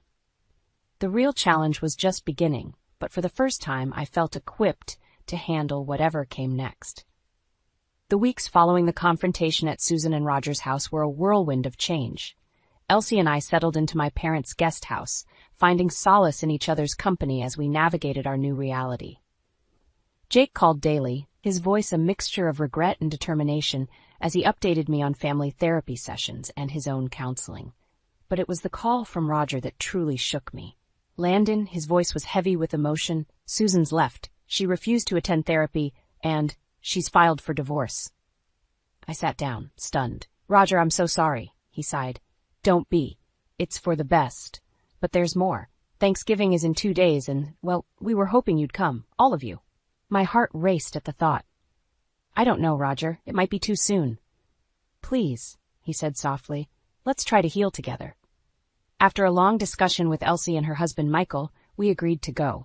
As we pulled up to the house on Thanksgiving morning, I felt a mix of anxiety and hope. Jake met us at the door, his eyes lighting up when he saw me. You came, he whispered, pulling me into a gentle hug. Inside, the atmosphere was tense but hopeful. Dustin and Sarah had come too, along with Roger and, to my surprise, a therapist named Dr. Martinez. I thought we could use a mediator, Roger explained. As we gathered around the table, the empty chair where Susan usually sat loomed large. Dr. Martinez cleared her throat. I know this is unconventional, she began, but let's use this time to start healing. Who would like to begin? One by one, we shared our pain, our regrets, our hopes. Tears flowed freely as years of hurt and misunderstanding came to light. When it was my turn, I took a deep breath. I came here as a bride, full of hope and love. I never imagined the pain that would follow. But sitting here now, I realize something. We've all been victims of Susan's manipulation, but we've also been complicit in our silence. I looked at Jake, seeing the pain in his eyes. Jake, I love you, but I need you to understand how deeply your inaction hurt me. He nodded, tears streaming down his face. I know, Landon, and I'll spend the rest of my life making it up to you, if you'll let me. As the conversation continued, I felt a shift in the room. The air seemed lighter, as if a heavy fog was finally lifting. Dr. Martinez smiled. This is just the beginning, but it's a powerful start. Now, why don't we enjoy this meal together, as a family? As we passed dishes and shared stories, I felt a warmth I hadn't experienced in years. It wasn't perfect, the wounds were still fresh, but it was a start. After dinner, Jake pulled me aside. Landon, I know I have a lot to make up for, but I want you to know I'm committed to change. To us. When you're ready, I'll be here. I squeezed his hand, a small smile on my face. I know, Jake, and I want to work on us too. But I need time, but I want to heal, to find myself again. He nodded, understanding in his eyes. As the evening wound down, I found myself on the porch with Elsie and Michael.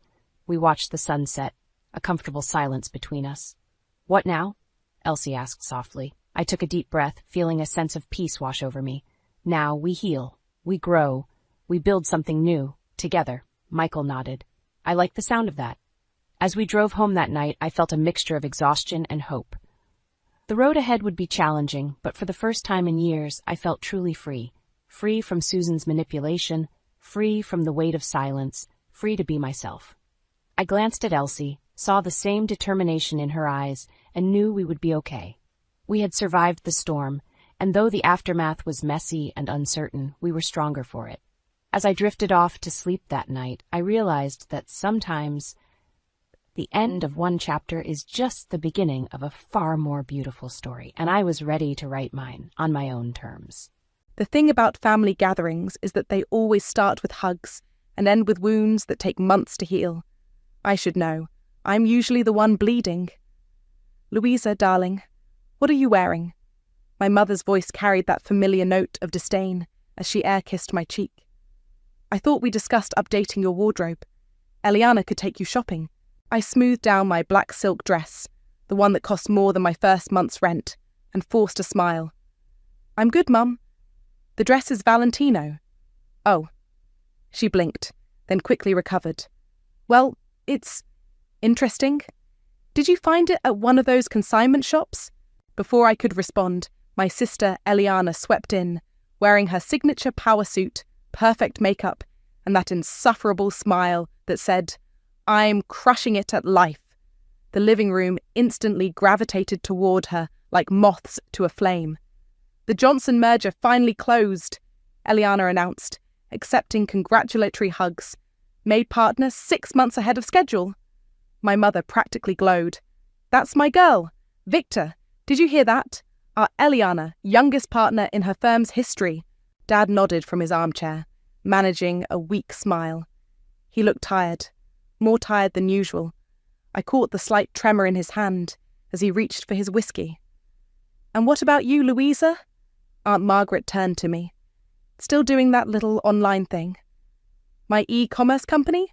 Yes, we're actually—" "She sells trinkets on the internet," my mother cut in, waving her hand dismissively. "But hopefully it's just a phase. I keep telling her to interview at real companies, like her sister." I bit my tongue so hard I tasted copper.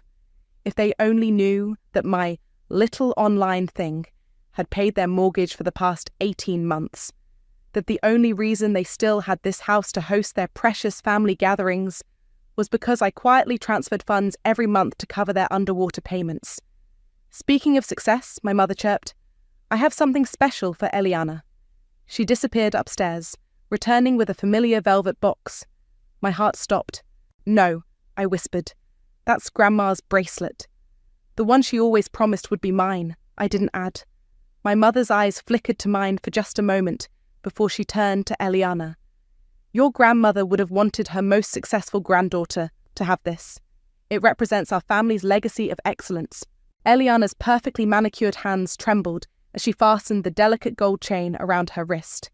The same wrist that had never known manual labour, never packed shipping boxes until 3 a.m., never built anything from nothing. "It's beautiful," Eliana breathed. "I'll treasure it forever." I excused myself to the bathroom, phone clutched in my shaking hand, locked the door, slid down against it, opened my email. The message from Silicon Valley's biggest e-commerce marketplace sat bold in my inbox. "Final acquisition offer, $50,000." I laughed, a quiet, broken sound that echoed off the bathroom tiles. My little online thing was worth more than everyone at this gathering combined. The same business they'd mocked for years had just made me set for life.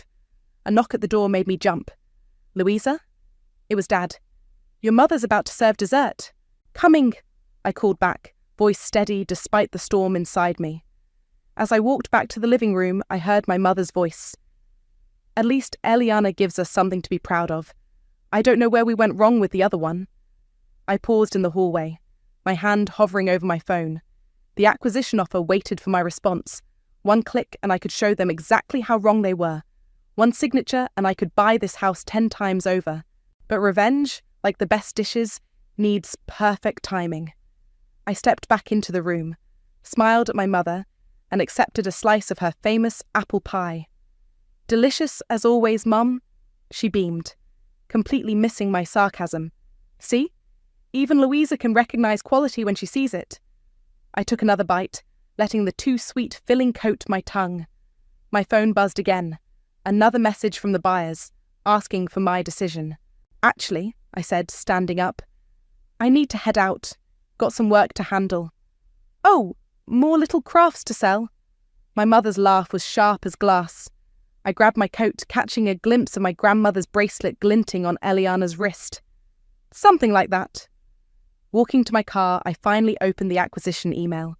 My fingers hovered over the keyboard for just a moment before I typed, "I accept your offer. Let's discuss terms." Sometimes the best revenge isn't served hot or cold. Sometimes it's served with a side of perfect timing and a 7-figure check. 5 years earlier, I sat cross-legged on my tiny apartment floor, surrounded by shipping labels and handmade jewellery. My first Etsy sale had just pinged through, $24.99 for a pair of crystal earrings. "Look!" I practically screamed into my phone. "Someone actually bought something." "That's nice, dear," my mother had replied, distracted. "But listen, Eliana just got offered a summer associate position at Thompson & Reed. We're having a celebration dinner tonight. I can't make it. I need to package this order and... Honestly, Louisa, when are you going to stop playing store and get a real job? Your father and I didn't pay for your business degree so you could sell trinkets on the internet." That conversation played on repeat in my head as I built my company from that single sale to thousands, then millions. Every milestone was met with the same dismissal. "Dad?" I called out, descending the basement stairs. He'd asked for help refinishing some old furniture, a rare father-daughter moment I couldn't pass up. "Over here," he waved from behind a dusty dresser. "Thanks for coming. Your mother doesn't know I asked you." I rolled up my sleeves. "Why's that?" He hesitated, wiping sweat from his forehead. "She thinks you're not reliable." The sandpaper crackled under my fingers as I worked. "Is that why you're refinishing all this stuff? To sell it?" His silence was answer enough. "Dad, are you and Mum having money problems?" He wouldn't meet my eyes. "Nothing for you to worry about. Just some temporary setbacks with investments. The market's been rough." I noticed the stack of papers poorly hidden behind paint cans, second mortgage application forms. My stomach twisted. Later that night, I called Miles, my best friend, and now COO of my company. "They're broke, aren't they?" he asked after I explained. "Looks like it. Dad's trying to get another mortgage. Mum's still buying designer everything and telling everyone how well they're doing." "While simultaneously telling everyone you're a failure?" Miles snorted. Classic. I logged into my banking app, staring at my account balance. Even after reinvesting most profits back into the business, I had more than enough to help. "I'm going to pay their mortgage," I said quietly. "What?" "Lou, no, they don't deserve..." "Through a shell company," I continued. "They'll never know it's me." Miles was silent for a long moment. "You're too good for them, you know that?" The next day, I set up the payments. Every month, like clockwork, money flowed from my account through a holding company to their mortgage lender. They never missed a payment, because of me. 2 weeks later, I overheard my mother on the phone with her friend Sandra. "It's just heartbreaking," she sighed dramatically. "Louisa's still living that freelance lifestyle, wasting her 20s. Thank goodness Eliana's there to support us in our retirement planning." I nearly dropped my coffee mug. Support them? I was the one keeping their roof over their heads. That evening, Eliana called me, sounding strange. "Hey, got a minute?" "Sure, what's up?" "Have you noticed anything off with Mom and Dad lately?" I tensed. "What do you mean?" "I saw some papers on Dad's desk. They're behind on payments, Lou. Like, seriously behind. The bank's threatening foreclosure." My blood ran cold. The payments I'd been making, they weren't enough? What else weren't they telling me?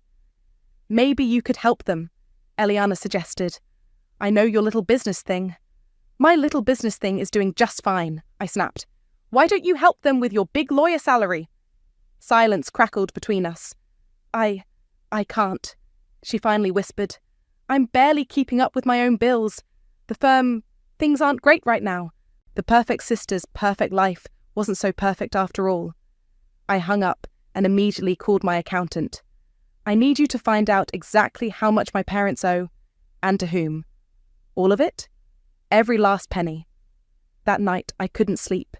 I kept thinking about my first sale, that tiny ping of validation, about all the nights I'd worked until my fingers bled, building something real while they laughed, about the mortgage payments I'd made while they praised Eliana for her support. My phone lit up with a text from Miles. "Got the numbers. You're not going to like this." I stared at the ceiling, a plan forming in my mind. Maybe it was time to stop hiding in the shadows. Maybe it was time to show them exactly what their failure of a daughter could do. "Send them to me," I texted back. "All of them." Sometimes the best revenge isn't just about money.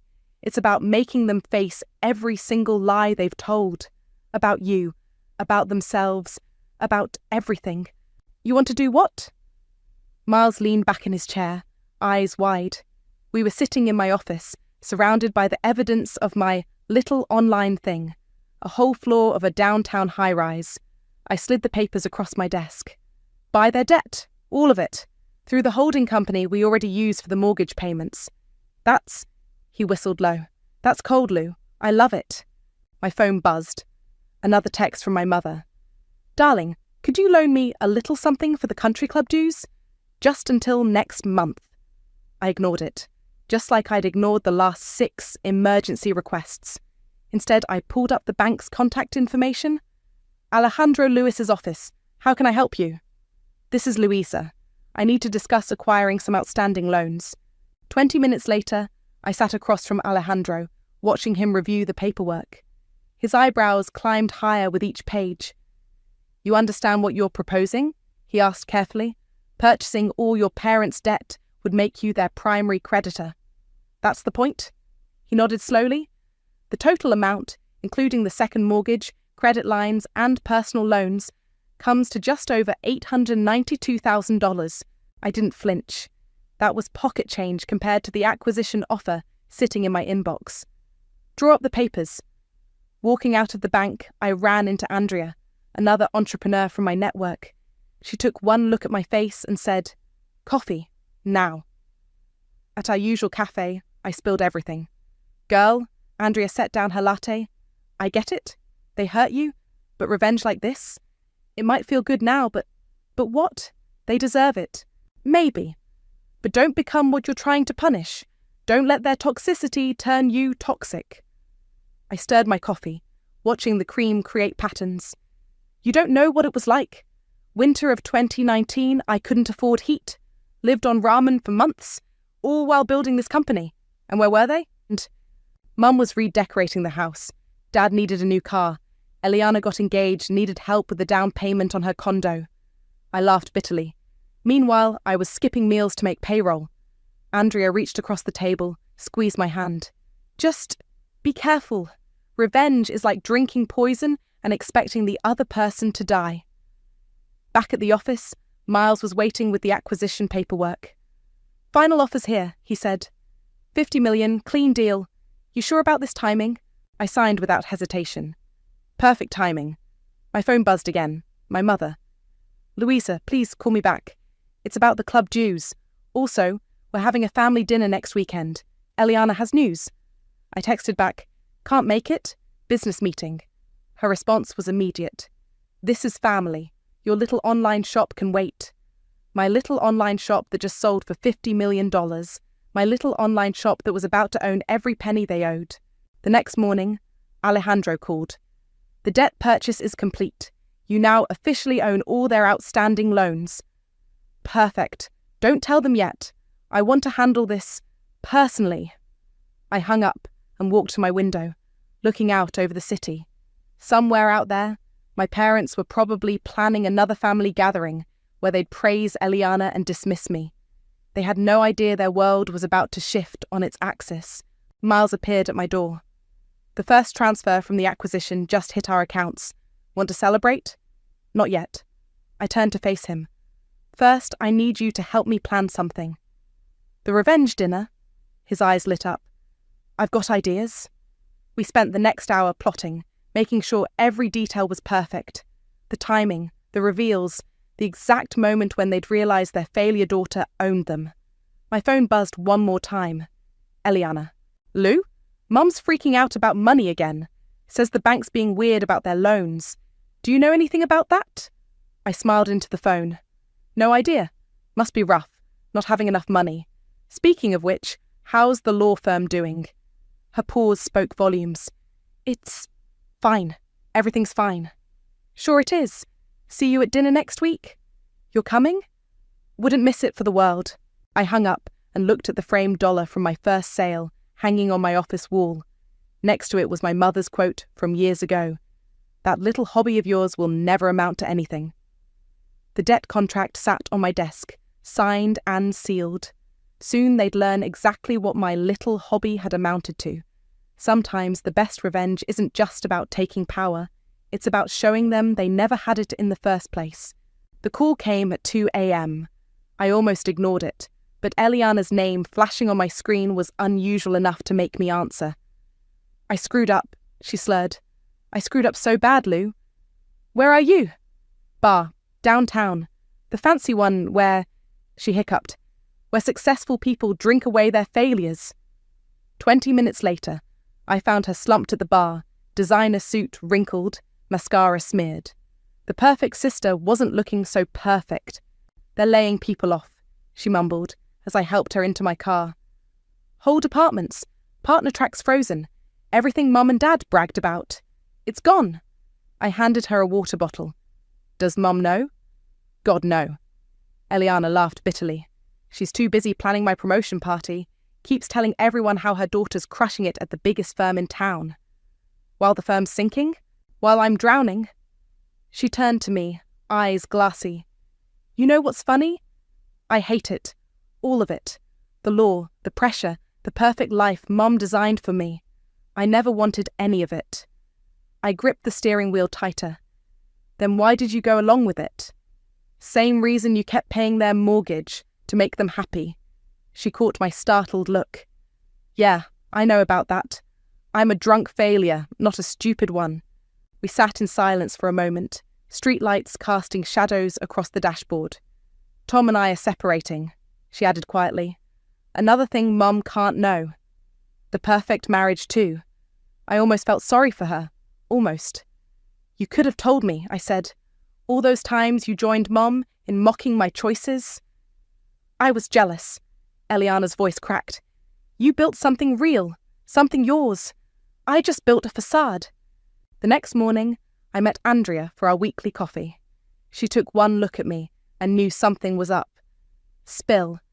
I told her about Eliana's confession, about the cracks in the golden child's pedestal. "Maybe she's not the enemy," Andrea suggested. "Sounds like she's another victim of your mother's perfectionism." Before I could respond, my phone buzzed. A neighborhood Facebook group notification. My mother was at it again. So blessed to have such successful daughters. One's making partner at the city's top firm, and the other, well, she's finding her way. "Proud mama, our Shalom-blessed family." Andrea read over my shoulder and snorted. "Finding your way straight to owning their debt, more like." She has no idea what's coming. I showed her the email from Alejandro. The bank scheduled their loan review meeting for next week. "You're not going?" "No." I smiled. "I'll be at the spa. Let them sweat it out with the bank manager first." Later that day, I overheard my mother on the phone while picking up some papers from their house. "Of course we've managed our finances perfectly," she was saying. "Victor and I are excellent with money, not like Louisa, still playing with her little website. Thank goodness Eliana supports us." I stepped into view, making her jump. "Hey Mum, just grabbing those tax documents Dad mentioned." "Oh, darling, I didn't see you there." She covered the phone. "Are you still doing that online thing? Sandra's nephew is hiring at his accounting firm. Much more stable." "I'm good, Mum. How's the country club membership going? Get those dues sorted out." She flushed slightly. "We're handling it." "I'm sure you are." I headed for the door, then paused. "By the way, how's Eliana's promotion party planning going?" "Wonderfully. We're thinking of renting the country club ballroom. Although," she hesitated, "we might need to adjust the date. Some scheduling conflicts at the firm." More lies. Always more lies. My phone buzzed. Alejandro confirming next week's meeting. Soon, every lie would come crashing down. As I left, I heard my mother resume her phone conversation. "Yes, we're just so blessed.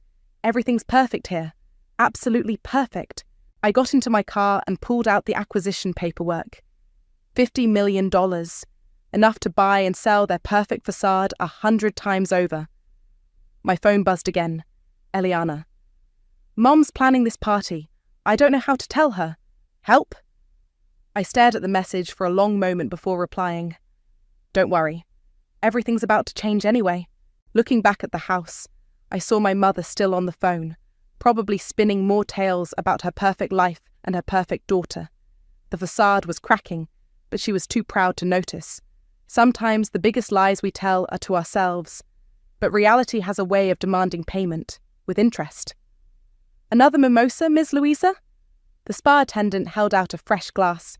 Perfect timing. I checked my phone. 2:15 p.m. My parents would be walking into the bank right about now.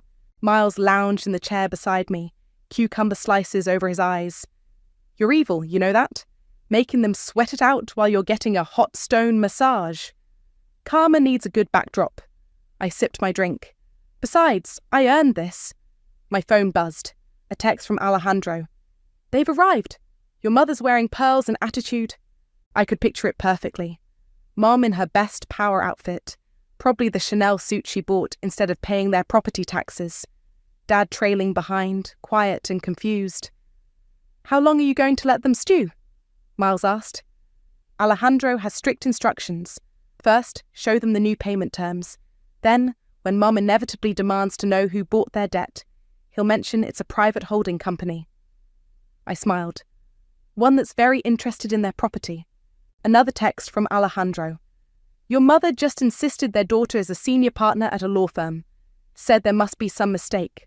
What did you tell them? I typed back. That their new creditor has all their financial records, including proof of missed payments and credit card debt. I remembered a conversation from years ago, right when I'd started my company. Mum's friend Sandra had offered to invest. Let me guide you, dear, she'd said, dripping with condescension. You need someone with real business experience. What's the catch? I'd asked. Oh, nothing major. Just give me controlling interest. After all, you're just starting out. I'd walked away. Mum hadn't spoken to me for weeks. My phone lit up again. Alejandro. Your mother's demanding to speak to the holding company's owner personally. Says she has connections who can make things difficult.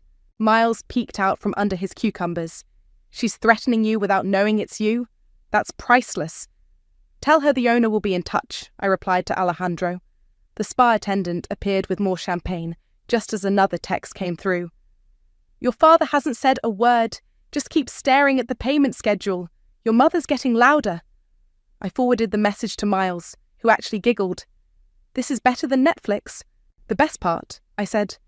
Mum's probably already called Eliana for legal advice, but Eliana's too busy hiding her own problems to help. Speaking of problems, Miles sat up, cucumbers falling. When are you dropping the final bomb? Family dinner next week. Mum's still insisting on celebrating Eliana's promotion. I made air quotes. Seems like the perfect time to reveal some truths. My phone buzzed one last time. Alejandro. Meeting over. Your mother left in tears. Your father asked for a copy of all documents. Should I provide them? Yes, I replied. Let them take everything home and stew in it. I settled back in my chair, letting the spa music wash over me. Somewhere across town, my parents were probably speed dialing every contact they had, trying to figure out who owned their debt, trying to maintain control of a situation that had slipped through their manicured fingers years ago. Remember when your mum told everyone at Christmas that your business was cute? Miles asked. Right after I'd hit my first $1 million in sales? Yeah, and when she tried to set you up with that investment banker because you need someone stable in your life? I laughed. He spent the whole date telling me how to pivot to a real career. My phone rang. Eliana. I let it go to voicemail. A minute later. Lou, what's going on? Mum's hysterical about some bank meeting. Keeps saying they're being attacked by vulture capitalists. Call me back. Vulture capitalists? Miles snorted. Is that what they're calling successful daughters now? The spa attendant appeared again. Your massage is ready, Ms. Louisa? I stood up, stretching. Perfect. Nothing like a relaxing massage while your parents' world implodes. You know they'll figure it out eventually, Miles called after me. That's the plan. I paused at the door. But first, let them feel what I felt. The uncertainty, the powerlessness, the knowledge that everything they built is balanced on lies. My phone buzzed one final time. Mum. Darling, are you coming to dinner next week? We need to discuss some family matters. Very urgent. Please respond. I typed back. Wouldn't miss it for the world. Sometimes revenge isn't about the final blow. It's about watching them squirm, knowing the blow is coming but not knowing from where. Or from whom. The tension in the dining room was thick enough to cut with my mother's best silver butter knife. She'd gone all out. Crystal glasses, fine china, forced smiles that didn't reach anyone's eyes. "Wine, Louisa?" Dad's hand shook as he poured. "Please." I smoothed down my Armani dress. Not that they'd recognise the label. "How was your week?" Mum's smile tightened. "Oh, the usual. Though we did have an interesting meeting at the bank." "Really?" I sipped my wine. "Do tell." Before she could respond, Eliana burst through the door, looking decidedly unperfect. Her hair was messy, her designer suit wrinkled. "Sorry I'm late," she mumbled, dropping into her chair. "Work thing." "Darling, are you all right?" Mum reached for her hand. "You look tired." "I'm fine." Eliana grabbed the wine bottle, poured herself a generous glass. "Just fine. Everything's fine." "Of course it is." Mum brightened artificially. "We're celebrating your promotion after all." Eliana's glass froze halfway to her lips. "Mum, I've invited the whole country club circle for next weekend's party. Sandra's bringing her nephew. You remember him, Louisa? The investment banker." I set down my fork. "Mum, stop." "What? I'm just trying to..." "To what? Keep pretending everything's perfect?" I turned to Eliana. "Tell her." Eliana's face crumpled. "I'm not. There's no promotion, Mum. The firm's laying people off. I might not even have a job next month." The silence that followed was deafening. But you said..." Mum's voice trembled. "I never said anything," Eliana snapped. "You just assumed. You always assume. Perfect daughter, perfect job, perfect life. It's all falling apart." Dad cleared his throat. "Perhaps we should discuss the bank situation?" "Not now, Victor," Mum's voice rose sharply. "We need to focus on helping Eliana. I'm sure it's just a temporary setback. We can ask around, use our connections." I laughed. A short, sharp sound that made everyone jump. "What connections, Mum? The country club you can't afford? The social circle you're lying to? How dare you?" "No, how dare you?" I pulled out my phone, opened my banking app. "Want to know something interesting? For the past 2 years, I've been paying your mortgage. My little online shop kept this roof over your head while you bragged about Eliana supporting you." Mum's face went white. Dad suddenly became very interested in his plate. "But that's not even the best part." I leaned forward. "You know that mysterious holding company that bought your debt? The one that had you crying in the bank last week?" Recognition dawned in Eliana's eyes first. "Lou, you didn't..." "I did." I smiled, reaching into my bag. "I own every penny you owe, every loan, every credit card, every second mortgage you took out to keep up appearances." I placed my company's branded mug, the one from our first product line, in the centre of the table. Mum stared at it like it was a snake. That's impossible. Your little website? Just sold for $50 million. The words fell like bombs. Turns out selling trinkets on the internet was a pretty good career choice after all. Mum's wine glass slipped from her fingers, shattering on the hardwood. Red wine spread like blood across her precious Persian rug. "You can't," she whispered. "I can. I did. And now you have choices to make." I stood up slowly. "You can keep living this lie, pretending everything's perfect while drowning in debt. Or you can face reality. Your call." "Louisa, please," Dad finally spoke. "We're family." "Family?" I laughed again. "Family doesn't mock each other's dreams. Family doesn't play favourites. Family doesn't lie." Eliana was crying silently, grandmother's bracelet glinting on her wrist. "You have 6 months," I continued. "Either start paying market rate rent or move out. And Mum? The country club dues are no longer my problem." I grabbed my purse and headed for the door, pausing only to look back at their shocked faces. "Oh, and Eliana, when you're ready to stop living Mum's version of your life, call me. I'm hiring." Mum found her voice just as I reached the doorway. "You, ungrateful, after everything we've done for you." "No, Mum, after everything I've done for you." I smiled one last time. "By the way, this dress? It's Armani, paid for with my silly little online business." The door closed behind me with a satisfying click.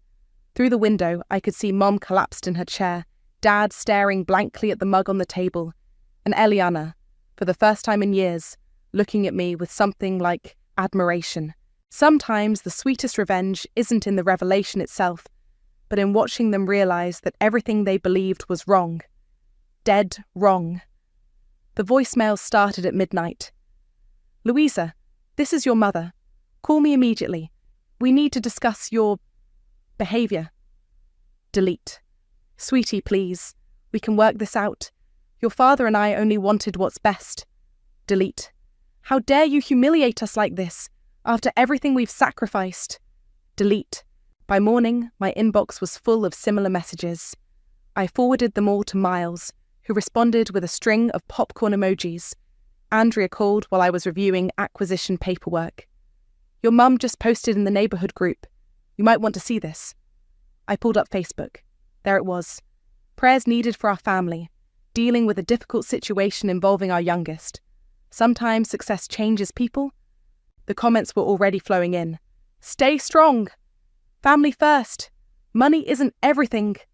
I was about to close the app when a private message popped up from Sandra, Mum's best friend. "Remember when I offered to invest in your little business? Funny how things work out. Perhaps we could discuss a partnership now." I typed back, "Sorry, not interested in partnerships with people who only see value after the fact." Block. My office door opened and Miles walked in, waving an envelope. "Your dad dropped this off. Wouldn't come up, just left it with reception." The letter inside was handwritten, shaky. "Dear Louisa, I know we've had our differences. Poor communication on both sides. But you have to understand, your mother and I only pushed you because we saw your potential. Perhaps we pushed too hard in the wrong direction. The bank situation is difficult. Your mother's pride is hurt. Maybe we could discuss this privately, without her knowing. Love, Dad." I crumpled the paper and threw it in my trash bin. Still trying to hide things from Mum, still avoiding real confrontation. My phone buzzed. "Alejandro, your sister's here at the bank. She's asking about the holding company's paperwork." "Give her whatever she wants to see," I replied. "She deserves to know the whole truth." An hour later, Eliana texted, "Holy shit, Lou. The scholarship. Did you know?" My heart stopped. "What scholarship?" "Senior year of high school. Full ride to that art and business program you wanted. Mum rejected it without telling you. Said it wasn't a proper education." The world tilted sideways. I remembered that spring. The disappointment when no acceptance letters came. Mum's insistence that traditional business school was the only path. "How did you find out?" I typed back. "It's in the bank records. Mum used your rejection letter as proof of income when refinancing the house. But there was no rejection. There was an acceptance and a full scholarship offer. She just threw it away." My hands shook as I called Andrea. "They stole my future," I said when she picked up. "Or they tried to?" "But they failed," she reminded me gently. "You built your own future anyway." I drove past my parents' house that evening. Mum's car was gone, but the porch light was on, flickering like it always had. How many nights had I come home to that light, feeling like a failure because I wasn't living their dream? Another text from Eliana. "I found something else. That trust fund Grandma left us? Mum cleaned it out years ago, used it for country club fees and her designer wardrobe. I pulled over, letting the truth sink in. Every sacrifice, every struggle, every night I'd worked until dawn. It wasn't just because I was building something. It was because they'd stolen my safety net." My phone rang. Mum again. This time I answered. "The country club board is meeting tomorrow," she said without preamble. "They're voting on our membership renewal. You have to help us." "No." "But our reputation. Your reputation is built on lies, Mum. All of it. How dare you? I am your mother." A mother who threw away my scholarship, who stole my trust fund, who spent years telling me I was worthless while living off my success. Silence. "The truth hurts, doesn't it?" I continued. "Almost as much as watching your daughter struggle while you wear Chanel bought with her inheritance." I hung up and sat in my car, watching that flickering porch light. Tomorrow I'd call my lawyers, have them set up a trust for the house, one that would require both Eliana's signature and mine for any decisions. Let Mom deal with that power shift. My phone lit up one last time. A text from Miles. "You okay?" "No," I replied honestly, "but I will be. Sometimes revenge doesn't feel like victory. Sometimes it feels like finally lancing a wound that's been festering for years. It hurts, it bleeds, but maybe now it can finally heal." "The house goes on the market tomorrow," I told Miles, watching the real estate agent hammer the for sale sign into the front lawn. "Mum hasn't spoken to me since the trust paperwork arrived." "And Eliana?" "Starting her new job next week. Head of legal for my former company." I smiled. "Turns out she's pretty brilliant when she's not trying to be perfect." The front door opened.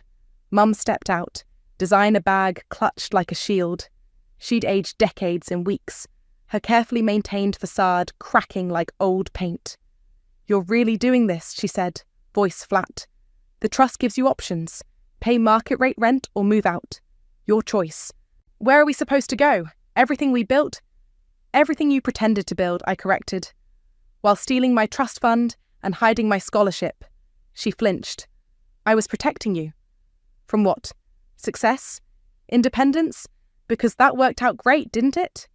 Dad appeared behind her, carrying boxes. He looked smaller somehow, diminished. "Your grandmother's jewellery box," he said quietly, holding it out. "It should be yours." Inside lay the bracelet, the one they'd given Eliana. She'd returned it last week, along with a letter apologising for years of complicit silence. "Keep it," I said. "Sell it. You'll need the money." "Louisa," Mum stepped forward. "We can fix this. Go back to how things were." "No, we can't, and I don't want to." I turned to leave, then stopped. "By the way, I bought that antique store on Mason Street, the one you always said was beneath our family status." Her eyes widened.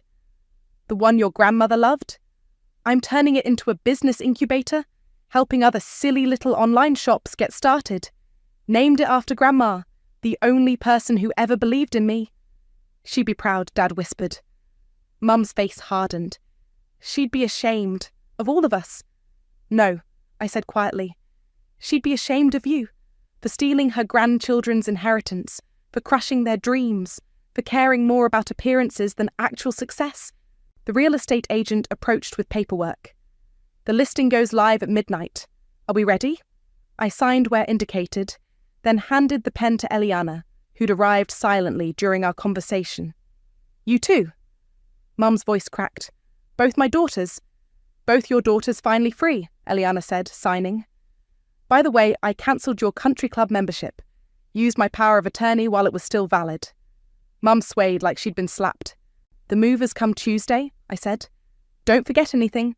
Whatever's left gets donated." "To those charity shops you hate so much," Eliana added with a small smile. We walked to our cars together, leaving our parents standing in front of the house they'd filled with lies. The porch light flickered one last time, then went dark. "You know what's funny?" Eliana said as we pulled away. "I found Mom's old yearbook. She wasn't even popular in high school. All this status obsession. She was trying to rewrite her own history through us. And now she has no status at all. Karma's a bitch in designer clothes." We drove to the antique store. My new project. The faded sign still hung. "Margaret's Treasures," named for our grandmother. By next month, it would be Margaret's Innovation Hub, where small dreams grow big. "Think we did the right thing?" Eliana asked, staring at the storefront. "Setting boundaries isn't wrong. Making them face consequences isn't wrong. But they're still our parents. Biology isn't a blank check for bad behaviour." My phone buzzed. A text from Mum. "I found your first business plan, the one you wrote in high school. I should have read it back then. I'm sorry I didn't. Too little, too late, but still. Maybe someday they'll understand," I said, pocketing my phone. "Maybe they won't. Not our problem anymore." Eliana touched the store's window. "Grandma used to bring me here, you know. Said every old thing had a story worth telling. Like how a failed daughter built a $50 million company. Like how two sisters finally learned their worth wasn't measured by their mother's approval." I unlocked the store's door, breathing in the familiar scent of aged wood and possibility. On the counter sat my first product sample, A simple handmade bracelet priced at $24.99. The one that started everything. Ready to build something new? I asked Eliana. She smiled. A real smile, not the perfect one she'd worn for so long. Ready to be real? Sometimes the best revenge isn't in destroying what hurt you. It's in building something better from the ashes. Something true. Something yours. And if that something helps others find their strength, even better. The door chimed as we stepped inside, leaving the past where it belonged. Behind us, in a house with a for sale sign and a broken porch light. I smoothed my blouse and checked my reflection in the rearview mirror one last time. The conference center loomed ahead, a modern glass behemoth that seemed to swallow the morning sun. Ethan, my husband of 30 years, squeezed my hand. "You've got this, Jules," he said with a reassuring smile. "Your presentation will knock their socks off." I nodded, willing myself to believe him. After decades as a social worker, I should have been used to public speaking, but this national conference was different. Bigger. More important. As we walked toward the entrance, my phone buzzed. Unknown number. I hesitated, then answered. "Julia? It's Lily?" My stomach clenched. Ethan's sister had impeccable timing, as always. "Lily, hi, I'm actually just about to—" "Oh, good. I caught you." She steamrolled right over my attempt at polite dismissal. "Listen, I need a teensy favor."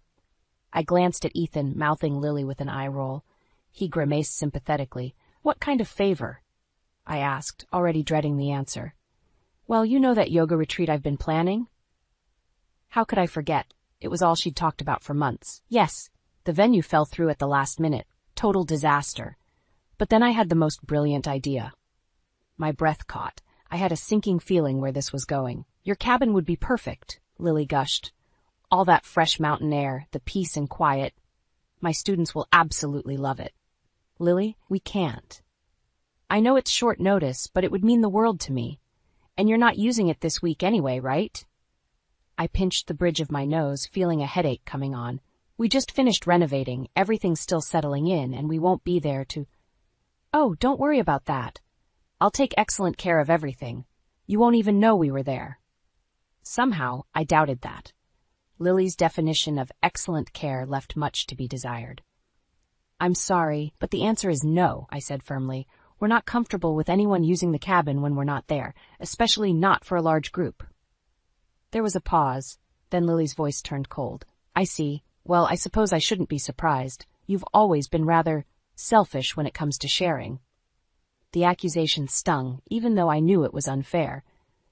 "That's not true, Lily. We just—" No, I understand perfectly. Your precious cabin is more important than helping family." Message received, loud and clear. The line went dead before I could respond. I stared at the phone, my hands shaking slightly. Ethan touched my arm. "Everything okay?" I shook my head, relaying the conversation in clipped sentences.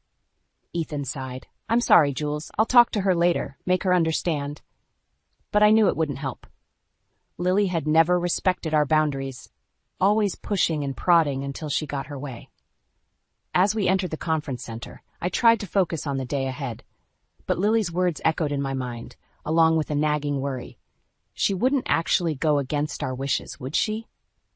The thought made my stomach churn. I had a terrible feeling this wasn't over, not by a long shot. I tried to push Lily's call out of my mind as Ethan and I entered the conference hall. The buzz of conversation and clinking coffee cups filled the air, but I couldn't shake the unease gnawing at my stomach. "Jules, there's Dr. Ramirez," Ethan said, nodding toward a distinguished woman across the room. "Why don't you go say hello? It might help take your mind off things." I plastered on a smile and made my way over. Dr. Ramirez greeted me warmly, but as we chatted about the upcoming presentations, my phone buzzed again. Lily. I silenced it, focusing on the conversation. Moments later, it buzzed again and again. "I'm so sorry," I said to Dr. Ramirez. "Would you excuse me for just a moment?" I ducked into a quiet corner and answered the phone. "Lily, what is it? I'm in the middle of—" "Julia, thank goodness." Lily's voice was breathless. "I've been trying to reach you. Listen, I know you said no, but I really need you to reconsider about the cabin." I pinched the bridge of my nose.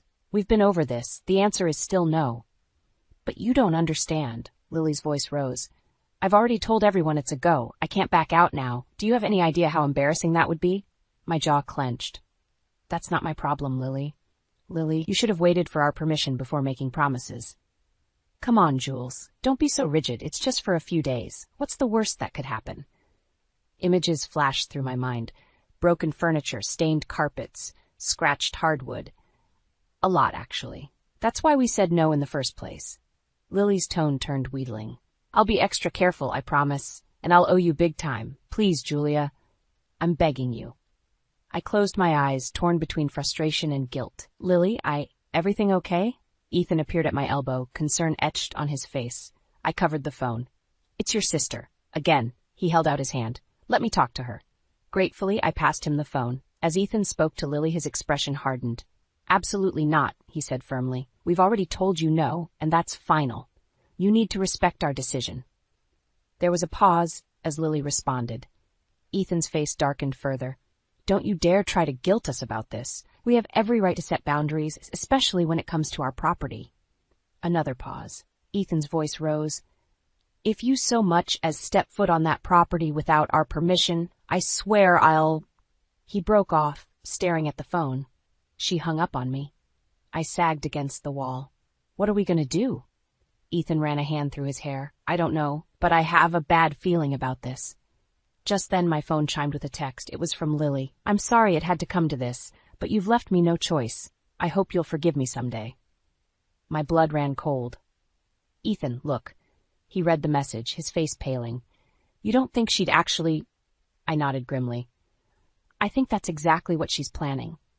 Ethan's jaw clenched. I'll call the sheriff, ask him to keep an eye on the place. As he stepped away to make the call, I leaned against the wall, my mind racing. How had a simple conference turned into such a nightmare? And what were we going to do if Lily really did go through with her plan? The opening notes of the welcome speech echoed through the hall. I straightened, trying to compose myself. But as I walked back into the conference room, I couldn't shake the feeling that this was only the beginning of our troubles. The first day of the conference dragged on, my mind constantly drifting back to Lily and our cabin. During the lunch break, I checked my phone obsessively, half expecting to see missed calls from the sheriff or worse, Lily herself. Any news? Ethan asked, sliding into the seat next to me. I shook my head. Nothing. I don't know if that's good or bad. He squeezed my hand. No news is good news, right? Before I could respond, my phone buzzed. My heart leapt into my throat as I saw Lily's name on the screen. Lily? I answered, my voice tight. Julia, I've been thinking about what you said, Lily began, her tone suspiciously calm. And I want you to know that I understand your concerns. I blinked, caught off guard. You do? Of course. Family is important, and I would never want to jeopardize our relationship over something like this. Relief washed over me. I'm so glad you understand, Lily. Thank you for... Which is why, she continued, cutting me off, I've come up with the perfect solution. My relief evaporated instantly. What solution? I'm here at the cabin now, and you're what? I nearly shouted, drawing curious glances from nearby tables. Don't worry, I haven't brought the group yet, Lily said quickly. I just wanted to show you how responsible I can be. I've child-proofed everything, moved all the valuables to a safe place, and even set up a cleaning schedule for my students. I struggled to form words, my anger and disbelief overwhelming me. Ethan leaned in, concern etched on his face. I put the phone on speaker. Lily, I managed finally. You need to leave. Now. We explicitly told you not to go there. But Julia, if you could just see how perfect it is. The energy here is amazing. Your renovations really paid off. Ethan's face darkened. Lily, this is breaking and entering. We could have you arrested. There was a pause on the other end. When Lily spoke again, her voice was cold. You wouldn't dare. I'm family. Family respects boundaries, I shot back. What you're doing is selfish and irresponsible. Selfish? Lily's voice rose. I'm trying to help people find inner peace and enlightenment. You're the ones being selfish, hoarding this beautiful space all to yourselves. I took a deep breath, trying to calm myself. Lily, please, just go home. We can talk about this when we get back, but right now, you need to leave the cabin. Fine, she snapped. I'll go, but don't think this is over. You can't keep pushing me away and treating me like a child. I'm a grown woman, and I deserve respect. The line went dead. I stared at the phone, my hands shaking. Ethan wrapped an arm around me. I'll call the sheriff again, have him check that she really left. I nodded numbly. What are we going to do, Ethan? This can't keep happening. He sighed heavily. I don't know, but we'll figure it out together. As we walked back into the conference hall, my phone chimed with a text. It was from an unknown number. Julia, this is Sheriff Branson. Just checked your cabin. No sign of anyone there, but it looks like someone's been inside recently. Nothing seems damaged or missing. Want me to keep an eye on the place? I showed Ethan the message. His jaw clenched. Tell him yes, please. I typed out a quick reply, my mind racing. Had Lily really left? Or was this just another of her tricks? As the next speaker took the stage, I couldn't focus on a single word. All I could think about was our beautiful cabin, vulnerable and alone in the mountains, and the sinking feeling that this conflict with Lily was far from over. The second day of the conference dawned, and I felt like I was sleepwalking through a nightmare. My presentation loomed ahead, but all I could think about was Lily and our cabin. Ethan tried his best to reassure me, but the worry gnawed at my insides like a hungry beast. Jules, you need to focus, Ethan said gently as we entered the conference hall. Your presentation is in an hour. Try to put Lily out of your mind, just for now. I nodded, knowing he was right. But as I reviewed my notes, the words swam before my eyes. I couldn't shake the feeling that something was terribly wrong. Just as I was about to step up to the podium, my phone buzzed, a text from Sheriff Branson. Mrs. Hartley, there's activity at your cabin. Several cars in the driveway. Want me to investigate? My heart plummeted. I showed Ethan the message, my hands shaking. Go, he said, understanding immediately. I'll cover for you here.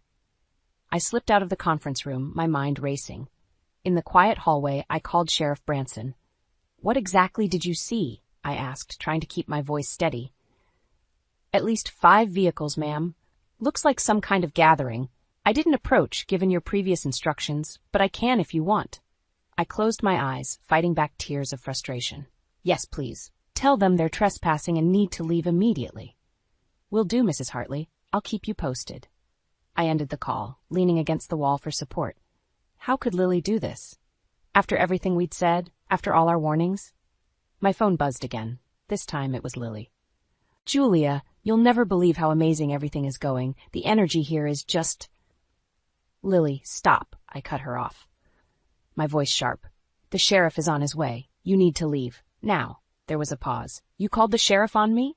Her voice was incredulous, tinged with hurt.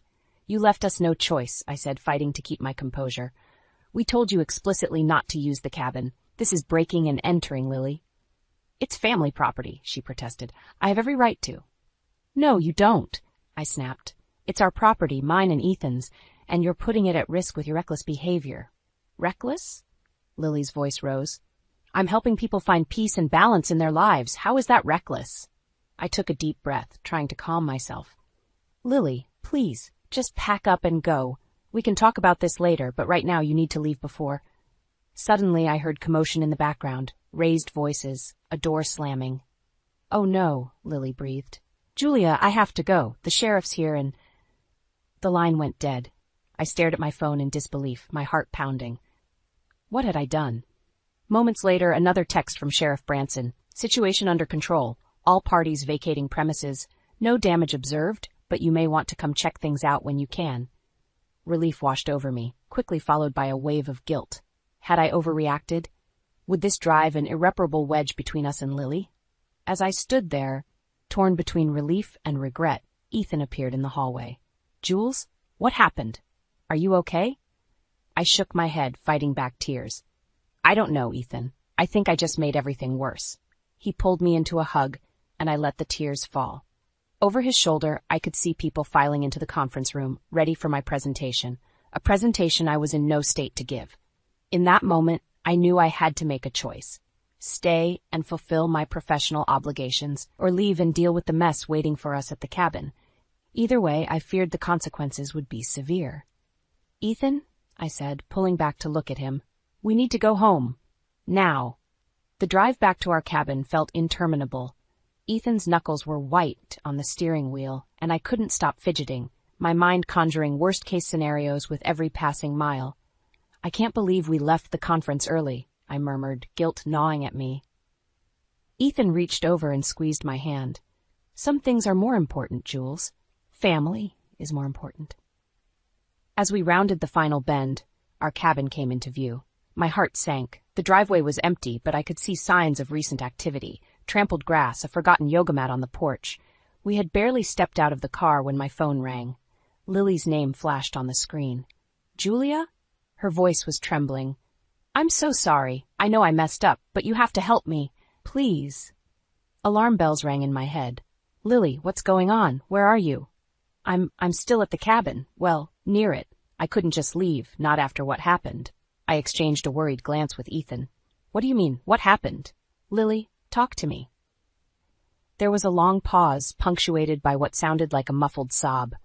There was an accident. One of my students, she wandered off during a meditation walk. We've been searching for hours, but we can't find her. The bottom dropped out of my stomach. You lost someone in the woods? Lily, why didn't you call for help? I was scared, she wailed. I thought we'd find her. And then when we didn't, I didn't know what to do. I knew you'd be so angry. I took a deep breath, trying to stay calm. Okay, listen to me. We're at the cabin now. Where exactly are you? About a mile up the east trail. Julia, I'm so sorry. I never meant for any of this to happen. We'll deal with that later, I said firmly. Right now, we need to find your student. What's her name? What was she wearing? As Lily rattled off the details, Ethan was already on his phone, calling the local search and rescue team. I scribbled down the information, my mind racing. Sit tight, Lily. Help is on the way. We'll be there soon. I ended the call and turned to Ethan, my heart pounding. What are we going to do? He pulled me into a tight hug. We're going to find that woman, and then we're going to have a long, serious talk with Lily. As we grabbed flashlights and water bottles from the cabin, preparing to join the search, my phone buzzed again, an unknown number.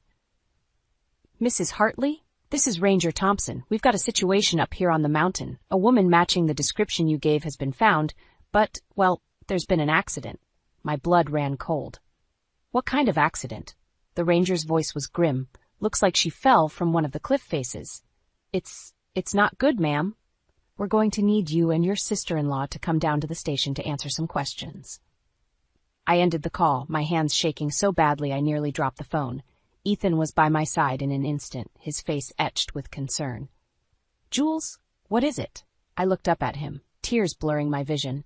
They found her, Ethan, but she's hurt, maybe worse, and now the rangers want to question us. Ethan's face paled. Oh God, Lily.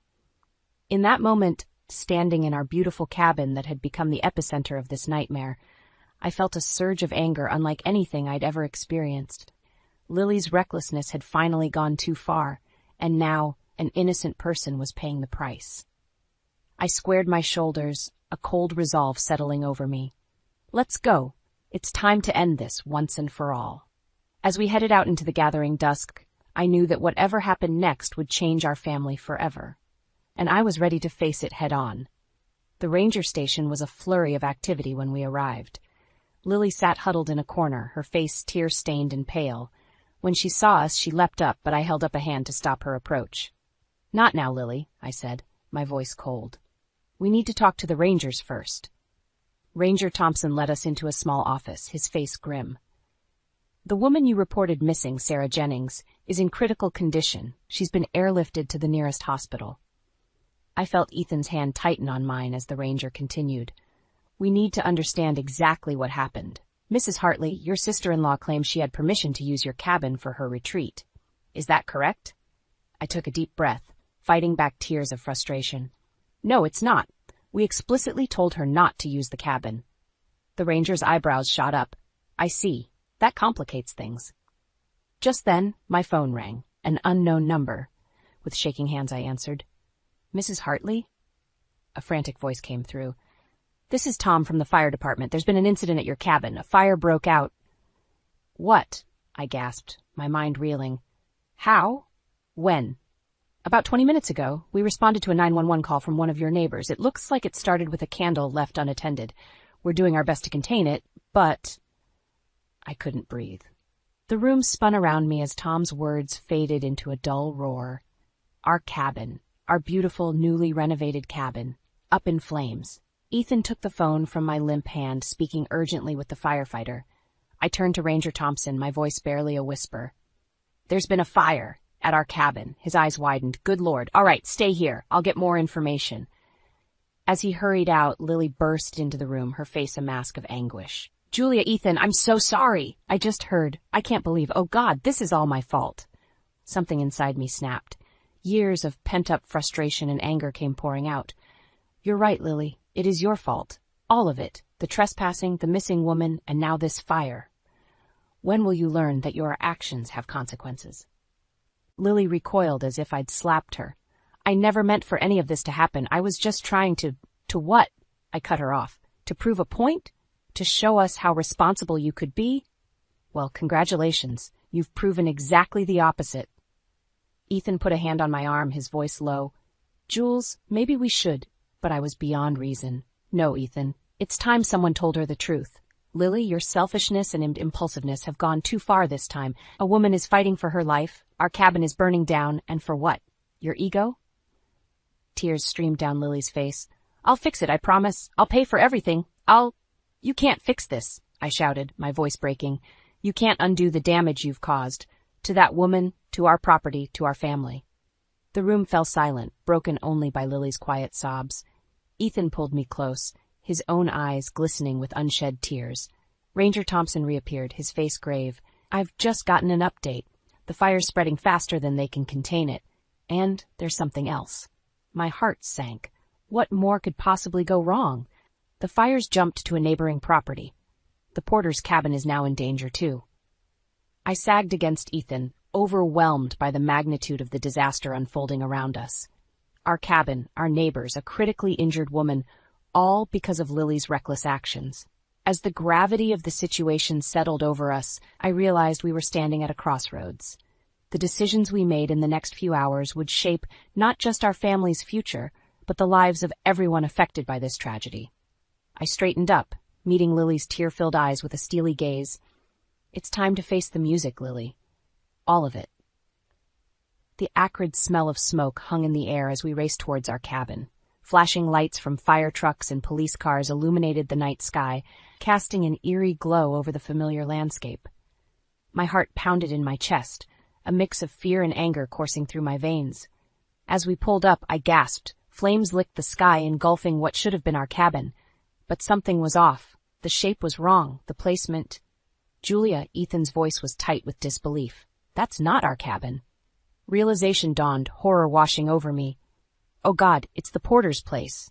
We scrambled out of the car, Lily trailing behind us, her sobs barely audible over the roar of the fire and the shouts of the firefighters. A firefighter approached us, his face grim beneath the soot. "Are you the Hartleys?" I nodded, unable to find my voice. "Your cabin is safe," he said, and I felt a momentary wave of relief before he continued. "But I'm afraid your neighbors weren't so lucky. The fire spread quickly, and—" "How?" I managed to choke out. "How did this happen?" The firefighter hesitated, glancing at Lily.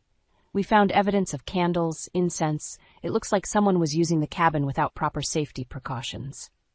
Lily's wail cut through the night. I'm so sorry. I thought it was your cabin, Julia. I never meant to." The world tilted on its axis as the full weight of Lily's mistake crashed down on us.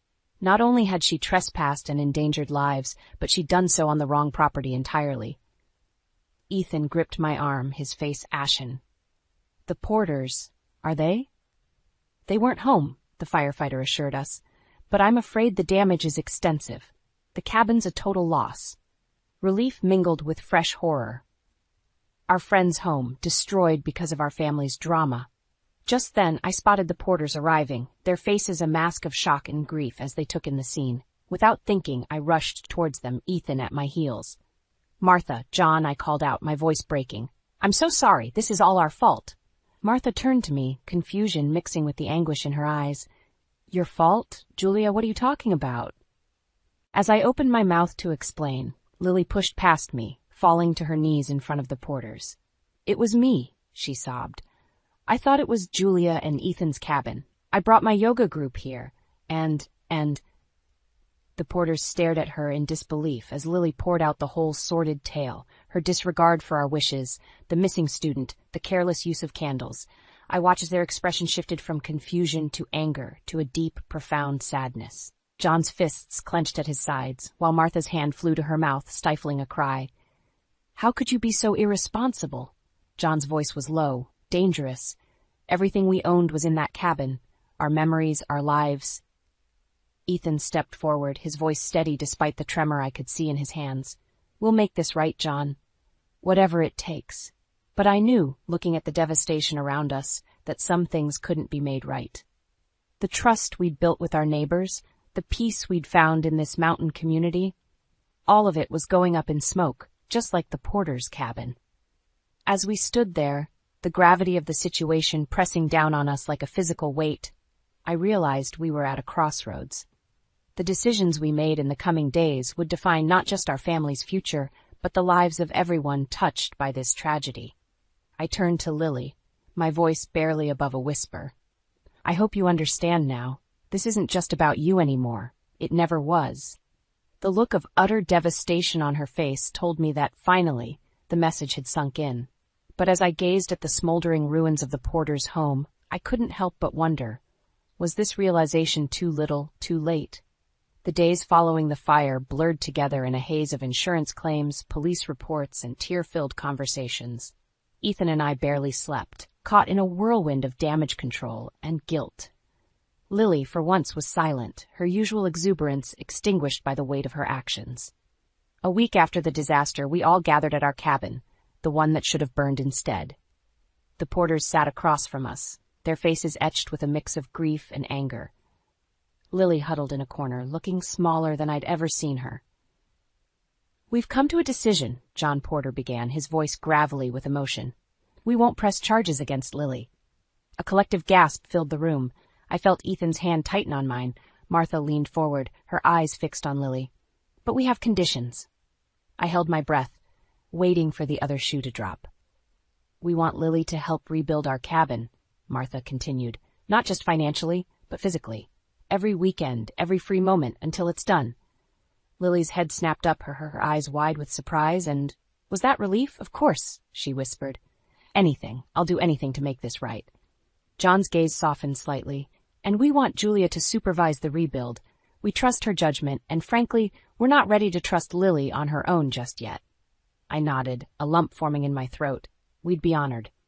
As the details were hammered out, I watched Lily closely. For the first time in years, I saw a glimmer of the sister-in-law I'd once adored. Humbled, sincere, willing to learn. Weeks turned into months as we worked side by side, rebuilding not just the porter's cabin, but the bonds between us all. Lily threw herself into the work with a dedication I'd never seen from her before. She listened, she learned, and slowly but surely she began to change. One crisp autumn evening, as we put the finishing touches on the porter's new deck, Lily approached me, her eyes brimming with unshed tears.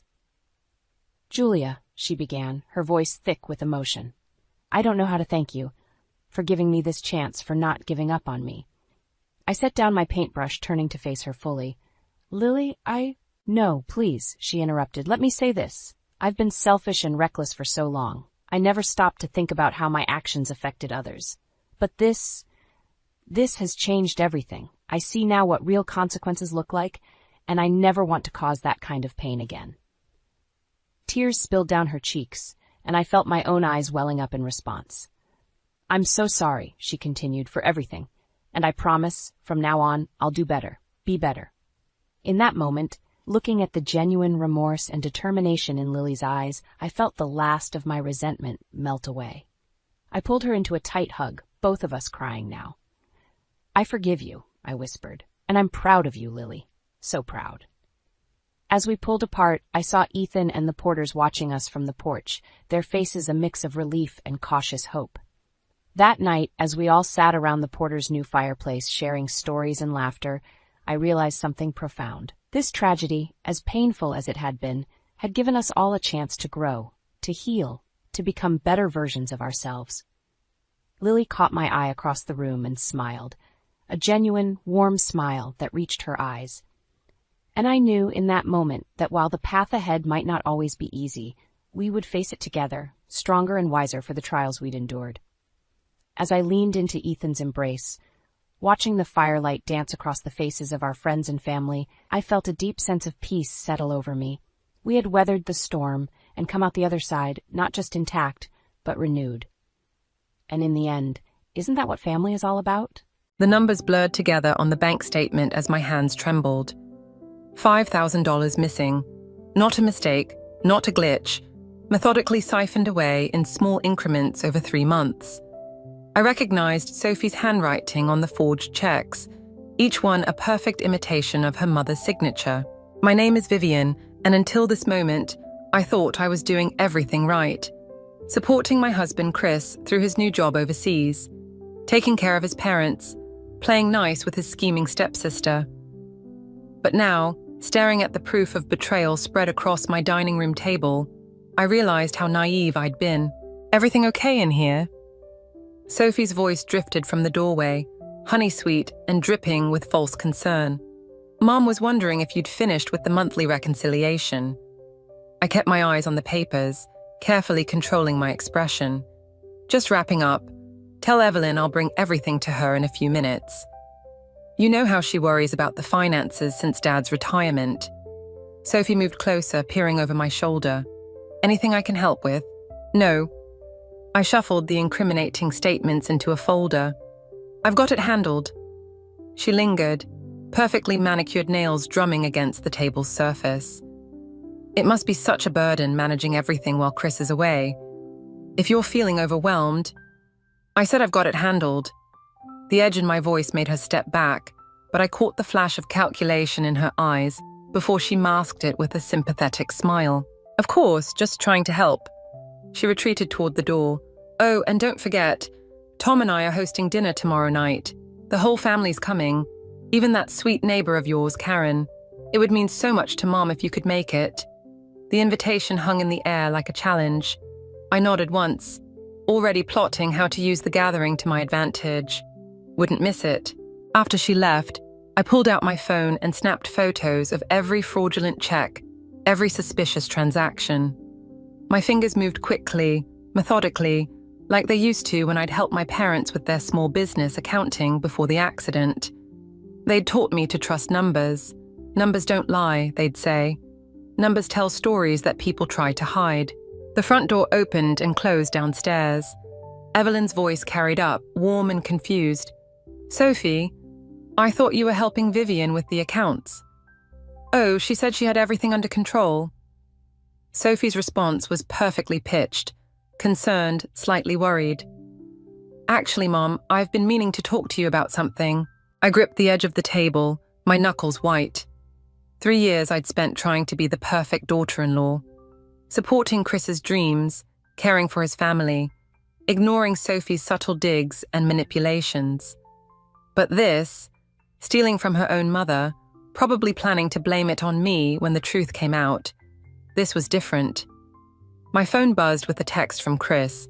Missing you, how's everyone doing? I stared at his message, thinking about how much he adored his stepsister, how he always defended her when I tried to point out her games. He'd never believed she could do something like this without proof, and even with proof, it would break his heart. Below, Sophie's laughter floated up the stairs, followed by Evelyn's softer chuckle. The sound made my jaw clench. I thought about the dinner tomorrow night, about all the careful masks we'd wear, the polite conversations hiding ugly truths. Fine. If Sophie wanted to play games, I could play too. But I'd learned from my parents that the best revenge, like the best accounting, requires patience, precision, and attention to detail. I opened my laptop and began to dig deeper into the family's finances, knowing that somewhere in these numbers lay the key to Sophie's downfall. Let her think she's won. Let her believe I'm just the naive sister-in-law, too trusting and overwhelmed to notice her schemes. Tomorrow's dinner would be just the beginning. After all, revenge, like family, is best served at home. The family dinner felt like a carefully choreographed dance, with Sophie playing the perfect hostess. I watched her refill Evelyn's wine glass for the 3rd time, noting how she'd barely touched her own. Vivian, you've been so quiet tonight, Sophie said, sliding back into her seat. Is everything all right with the accounts? Mom mentioned you seemed stressed yesterday. Across the table, Tom's eyes flickered between us. He'd been watching me all evening with an intensity that made my skin crawl. I forced a smile. Everything's fine. Just double-checking some numbers. Oh, you don't need to worry about that anymore, Sophie announced, reaching for Evelyn's hand. Tom's offered to help with the finances. He has experience in wealth management. The fork stopped halfway to my mouth. That won't be necessary. Chris trusted me with... But darling, Evelyn cut in, her words slightly slurred.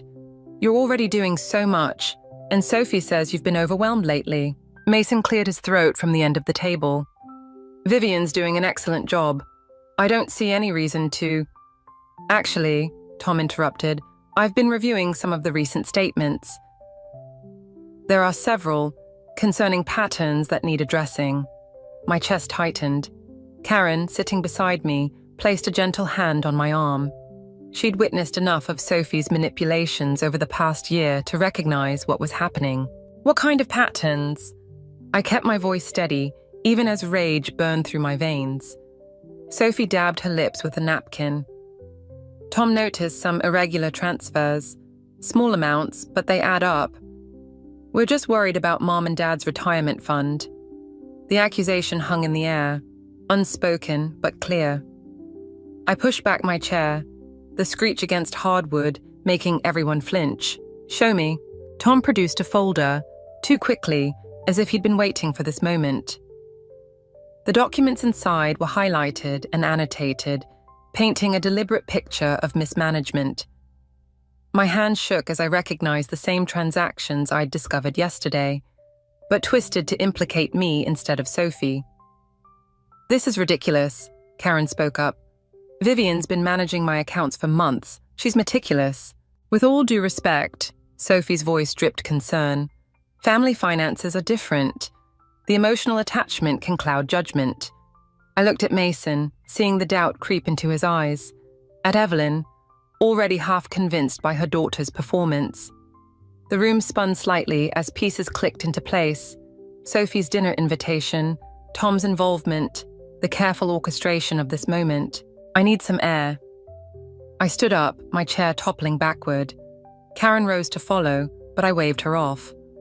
In the kitchen, I gripped the counter, breathing deep.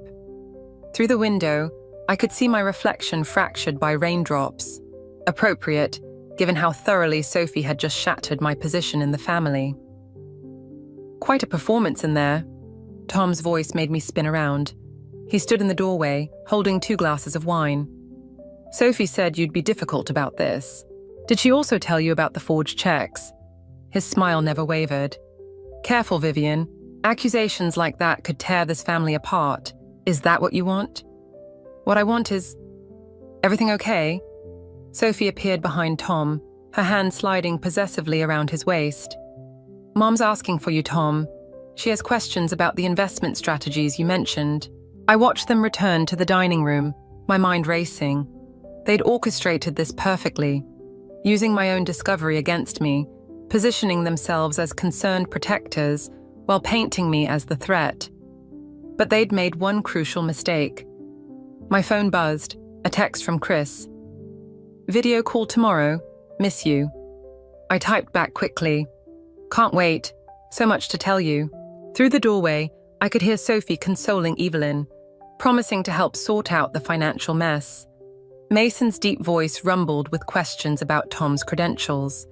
Karen's defensive protests were being politely but firmly dismissed. Fine. If Sophie wanted to play this game, she'd learn what happens when you corner someone with nothing left to lose. I had the original documents, the transaction records, and most importantly, I had time. Chris wouldn't be home for another month, plenty of time to unravel Sophie's perfect plan, thread by thread.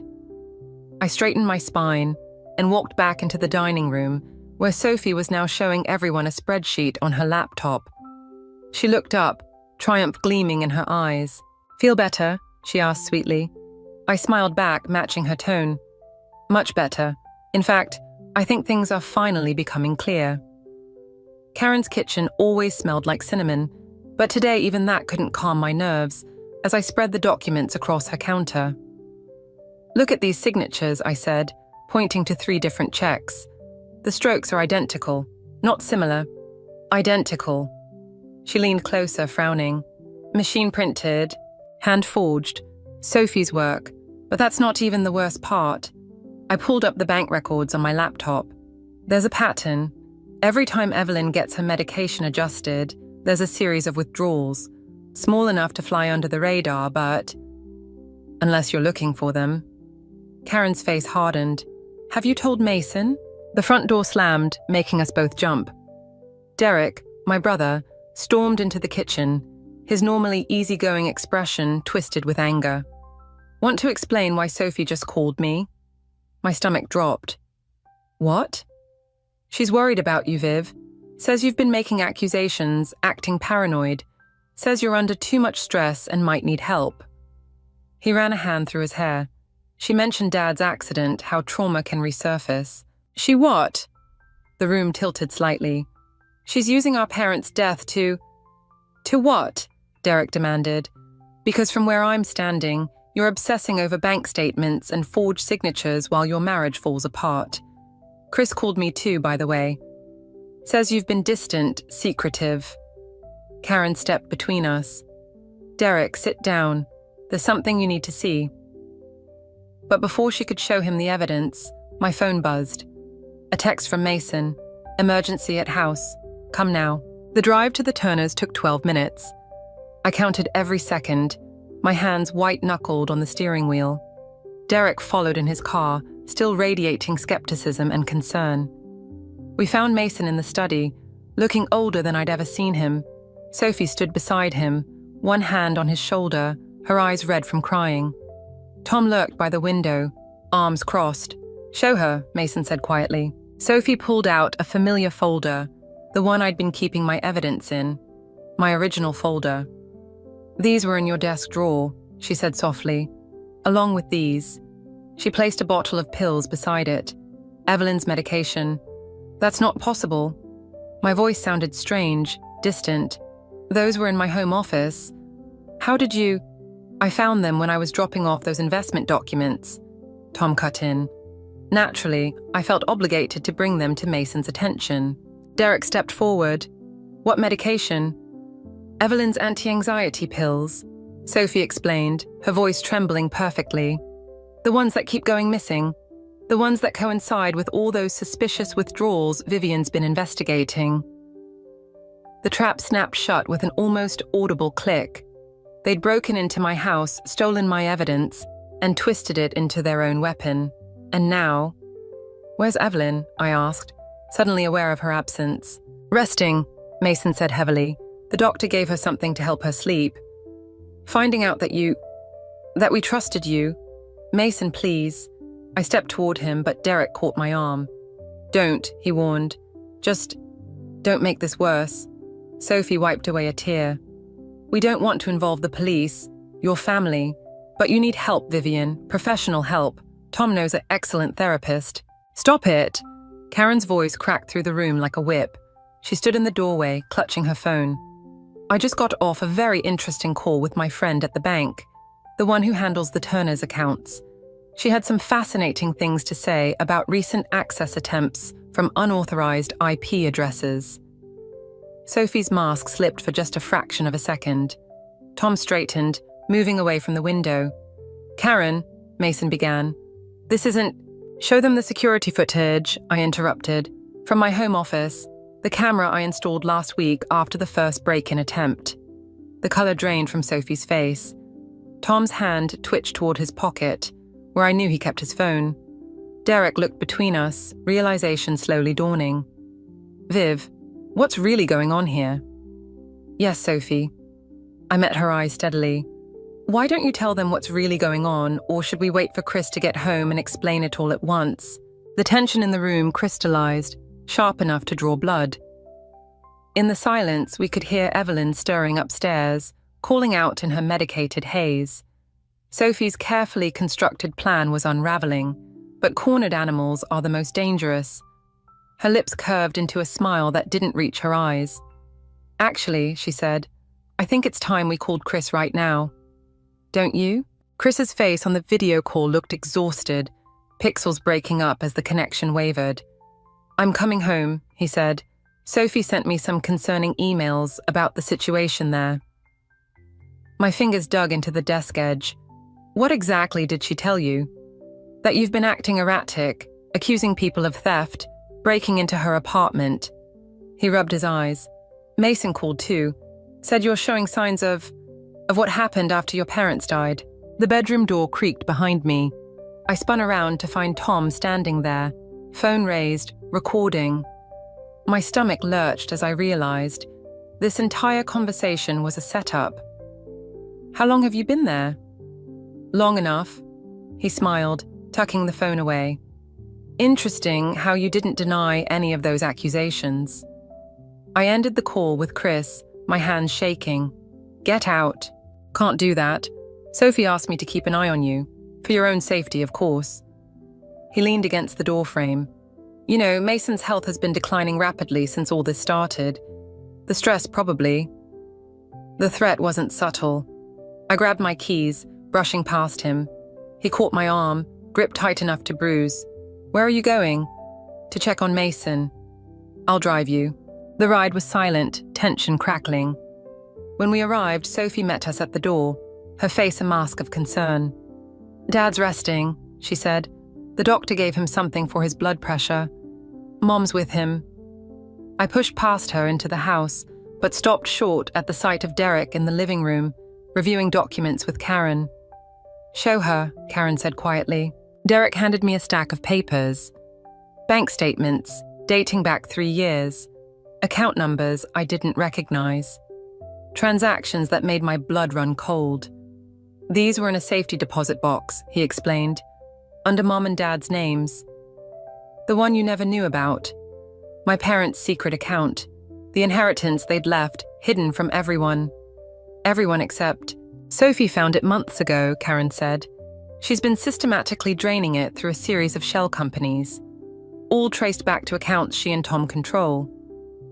Tom's hand moved toward his pocket, but Derek was faster. "Touch that phone and I break it. And maybe your fingers too." Sophie's laugh was hollow. "You really think anyone will believe you?" The grieving sister, obsessed with her parents' death, imagining conspiracies. The unstable daughter-in-law, jealous of family connections. She moved closer, voice dropping. "I own this narrative, Vivian. I've spent months building it. Every erratic action, every angry outburst, I orchestrated them all. Why?" The word felt like glass in my throat. "Because you were supposed to be temporary. The sweet, broken girl Chris married out of pity. But you stayed. You thrived. You started looking at the accounts, asking questions." Her smile turned cruel. "Did you really think I'd let some orphan with daddy issues take what's mine?" Upstairs, a door opened. Evelyn's voice drifted down, slurred and confused. "Sophie, is Vivian here? I need to tell her." "Mom's not feeling well," Sophie called back. "Remember what the doctor said about rest?" But Evelyn appeared at the top of the stairs, gripping the railing. Her eyes were glassy, unfocused. "The medicine. Something's wrong with the medicine." She swayed, and I lunged forward just as she collapsed. We tumbled down together, my shoulder taking the brunt of the impact. Through the explosion of pain, I heard Sophie's theatrical scream, Tom calling 911, Derek shouting. Karen's face appeared above me, her words distant. "Don't move, either of you." Evelyn's hand found mine, squeezing weakly. "The pills," she whispered. "Sophie's been... the prescriptions." "Shh, Mom." Sophie rushed over, mask firmly in place. "You're confused. The paramedics are coming." But I saw it now. The perfect plan. Sophie hadn't just been stealing money. She'd been slowly poisoning her own mother, setting up her convenient decline while positioning herself as the devoted daughter. And I was the unstable outsider who would take the blame when Evelyn finally... I met Sophie's eyes over Evelyn's crumpled form. She saw the realization there and smiled, just slightly. The game had changed. This wasn't just about money anymore. This was about survival. The toxicology report felt heavy in my hands as I sat in the hospital parking lot. 3 different medications in Evelyn's system, none of them prescribed by her actual doctor. My phone buzzed with another message from Chris. Landing in 2 hours. What's really going on? I started the car instead of responding. The pharmacy records Karen had helped me obtain were spread across the passenger seat, each one showing prescriptions filled under Mason's name. All written by the same doctor, a name I didn't recognize, but Sophie obviously did. The hospital room was quiet, except for the steady beep of monitors. Mason sat beside Evelyn's bed, his shoulders hunched with exhaustion. When he saw me, something flickered across his face. Fear? Guilt? "She's sleeping," he said quietly. "The doctors say..." "Did you know?" The words came out sharper than intended. "About the prescription Sophie was filling in your name." His hands trembled slightly as he adjusted Evelyn's blanket. "You don't understand. Sophie said it was temporary, just to help with the anxiety until..." "Until what?" "Until Evelyn was too confused to manage her own finances. Until she signed everything over to Sophie." I pulled out the pharmacy records. "These aren't anxiety medications, Mason. They're sedatives, antipsychotics, drugs that shouldn't be combined. You need to leave." Sophie's voice cut through the room. She stood in the doorway, Tom hovering behind her like a shadow. "You're upsetting everyone with these ridiculous accusations." I turned to Mason. Tell her what you just told me about the prescriptions." But Mason wouldn't meet my eyes. I think I might have been confused earlier. Sophie's right, you're not thinking clearly." My laugh sounded strange, even to my own ears. Amazing how everyone around Sophie suddenly becomes confused. First Evelyn, now you. "That's enough." Tom stepped forward, reaching for my arm. "Let's take this outside." I jerked away from him, bumping into the medical cart. Something clattered to the floor, a small bottle of pills. Sophie lunged for it, but I was faster. The label showed Evelyn's name, but the medication inside didn't match the description. I'd seen enough of my parents' prescriptions after their accident to recognize the difference. "Interesting," I said, pocketing the bottle before Sophie could grab it. "I wonder what the hospital pharmacist would make of this." "Give me the bottle." Sophie's composed mask cracked slightly. "You have no idea what you're doing." "Actually, I do. For the first time, I really do." I moved toward the door. "I'm taking this to the lab, then I'm calling Chris and telling him everything. The forged prescriptions, the stolen money, all of it." "Chris won't believe you." But uncertainty crept into her voice. "I've made sure of that. Maybe not at first, but unlike you, I have proof that doesn't rely on manipulation and lies." Tom blocked the doorway. "You're not going anywhere with that bottle. Let her go." Mason's voice surprised us all. He stood shakily, years of guilt etched on his face.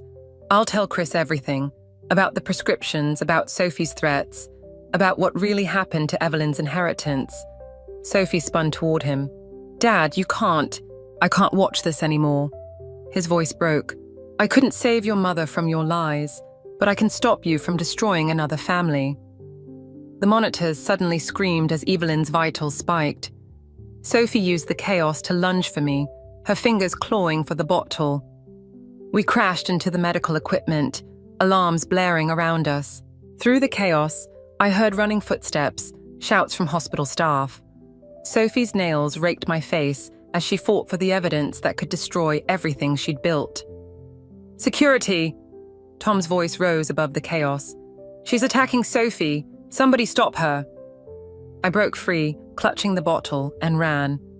Behind me, Sophie's theatrical sobs echoed down the hallway, perfectly pitched to paint me as the aggressor, again. But this time was different. This time I had proof, not just of the financial fraud, but of something far worse, something that could send Sophie to prison instead of just exposing her lies. My phone buzzed as I reached my car. Chris's message was simple. "At the airport. Where are you?" I started the engine, my hands steady for the first time in weeks. The game had changed.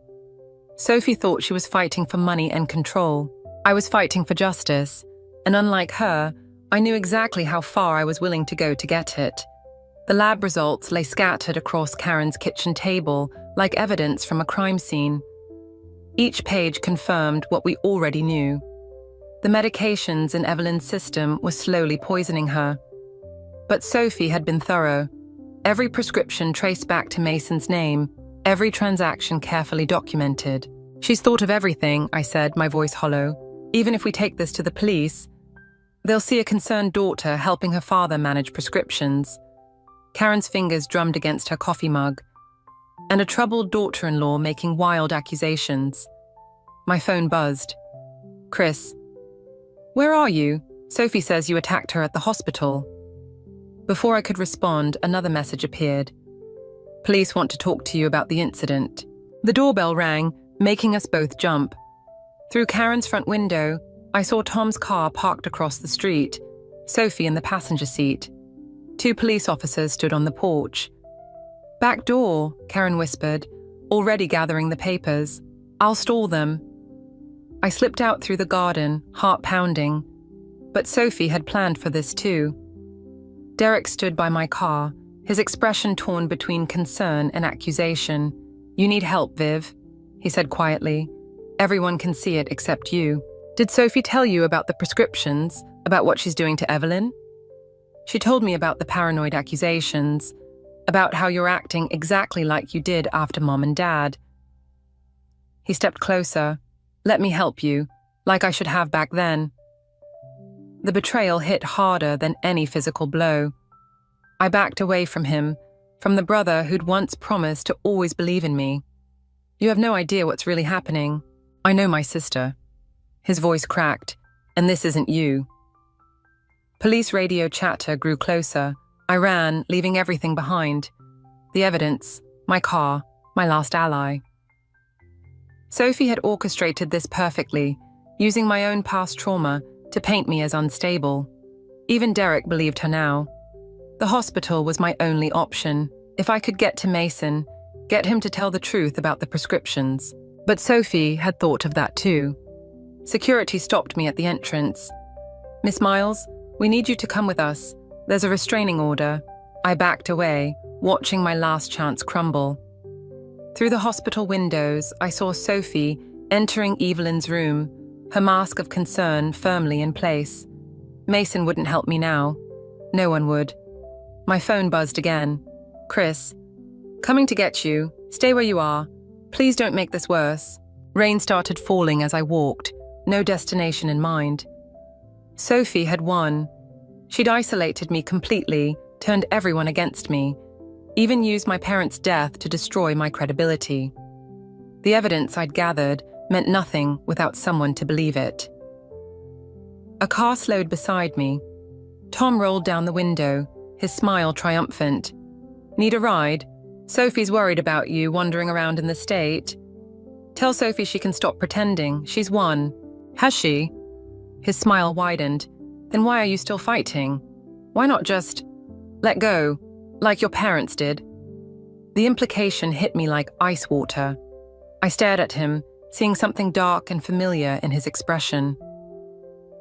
"What do you know about my parents' accident?" He shrugged, but his eyes gave him away. "Accidents happen all the time. Brake lines fail. People get confused about their medications. Sometimes the wrong person notices discrepancies in financial records. The pieces click together with sickening clarity." Sophie hadn't just studied my past trauma, she'd helped create it. She and Tom had been practicing their techniques long before I married Chris. Tom's smile never wavered. "Sophie said you were smart, figured you'd work it out eventually. Shame no one will believe you about this either." He drove away, leaving me standing in the rain with the truth too horrific to process. My phone kept buzzing. Chris, Derek, the police. Each one convinced I was having another breakdown. Each one ready to help Sophie protect me from myself. But they didn't understand. This wasn't about saving Evelyn anymore, or exposing Sophie's schemes. This was about justice. For my parents. Pence. For Evelyn, for everyone Sophie and Tom had destroyed. I pulled out the burner phone Karen had given me earlier. One number saved. A journalist who specialized in exposing medical fraud. Sophie thought she'd taken everything from me. She'd forgotten that people with nothing left to lose are the most dangerous. The journalist's expose hit every major news outlet simultaneously. I watched Sophie's carefully constructed world implode from Karen's living room, my burner phone buzzing with updates. 3 other families had come forward, all with similar stories: mysterious illnesses, missing money, manipulated prescriptions. The hospital room door clicked shut behind me. Sophie stood by Evelyn's bed, her back to the door. "I wondered when you'd show up." "It's over, Sophie. The police are reviewing the journalist's evidence." She turned, and I almost stepped back. The mask was gone, leaving something raw and dangerous. "You think you've won?" "That article is circumstantial. Tom's already calling it a witch hunt. Tom's busy dealing with his own problems. The police found interesting things in his financial records about my parents' accident." Her laugh was brittle. "Prove it. Prove any of it. You're still the unstable widow's daughter, seeing conspiracies everywhere. I'm the devoted caretaker who's been slowly poisoning her mother." Mason's voice made us both turn. He stood in the doorway holding a phone. "I recorded everything, Sophie. Your threats, the prescription schemes, all of it." The monitors beeped steadily as Sophie's composure cracked. "You wouldn't dare. I'm your daughter." "No." Evelyn's voice was weak but clear. She struggled to sit up, her eyes finally clear of the drug-induced haze. "You're what I let you become, by looking away, by making excuses." Sophie moved fast, grabbing for the IV stand, but I was faster. We crashed into the medical cart, sending equipment scattering. Her nails raked my face as she fought with desperate fury. "I deserved everything," she screamed. "While you played happy family with your perfect new daughter-in-law, I was making sure we survived. I protected us. By killing people." I grabbed her wrists as she reached for Evelyn's IV line. "Like you killed my parents. They were asking questions about the accounts, about Tom's business." Her eyes were wild now. "They wouldn't stop digging, just like you." The door burst open. Chris stood there, face ash white, hearing his stepsister confess to murder. Behind him, Derek watched in horror as Sophie's facade finally shattered completely. "It was supposed to be simple," she gasped, still struggling. "Get rid of you like the others, but you wouldn't break. Why wouldn't you just break?" Security rushed in, followed by police officers. As they pulled Sophie away, she started laughing, a hollow, broken sound. "You still don't get it, do you? I won. The moment you decided to destroy me, you became exactly what I wanted. Someone capable of anything, just like me." The words hit harder than any physical blow. I looked at Chris, seeing the shock and grief in his eyes. At Derek, who couldn't meet my gaze. At Mason and Evelyn. Holding hands as their daughter was led away in handcuffs. "She's wrong," Karen said quietly, appearing beside me. "You exposed the truth. You protected people." But Sophie's words echoed in my head. I'd become so focused on revenge, on winning, that I'd almost lost myself in the process. The evidence would have been enough, but I'd wanted more. Wanted her to suffer like I had. "Vivian." Chris reached for me, hesitant. "Why didn't you tell me about your parents, about what she was doing? Would you have believed me?" The question hung between us like shattered glass. "I don't know," he admitted, "but I believe you now." Evelyn's monitor chirped as her vitals stabilized. The doctors said she'd recover, now that the poisoning had stopped. Mason sat beside her, years of guilt evident in his posture. Derek stepped forward. "I should have trusted you, should have seen." "We all should have," Mason interrupted. "We saw what we wanted to see, what Sophie wanted us to see." I looked down at my hands, remembering how close I'd come to crossing lines I couldn't uncross. Sophie was right about one thing: revenge changes you. But maybe the real victory wasn't in destroying her, but in refusing to become her. Chris took my hand, his grip steady. "Let's go home." But home, I realized, would never be quite the same. None of us would. The courtroom emptied slowly after Sophie's sentencing. I lingered, watching her being led away, her designer outfit replaced by prison orange.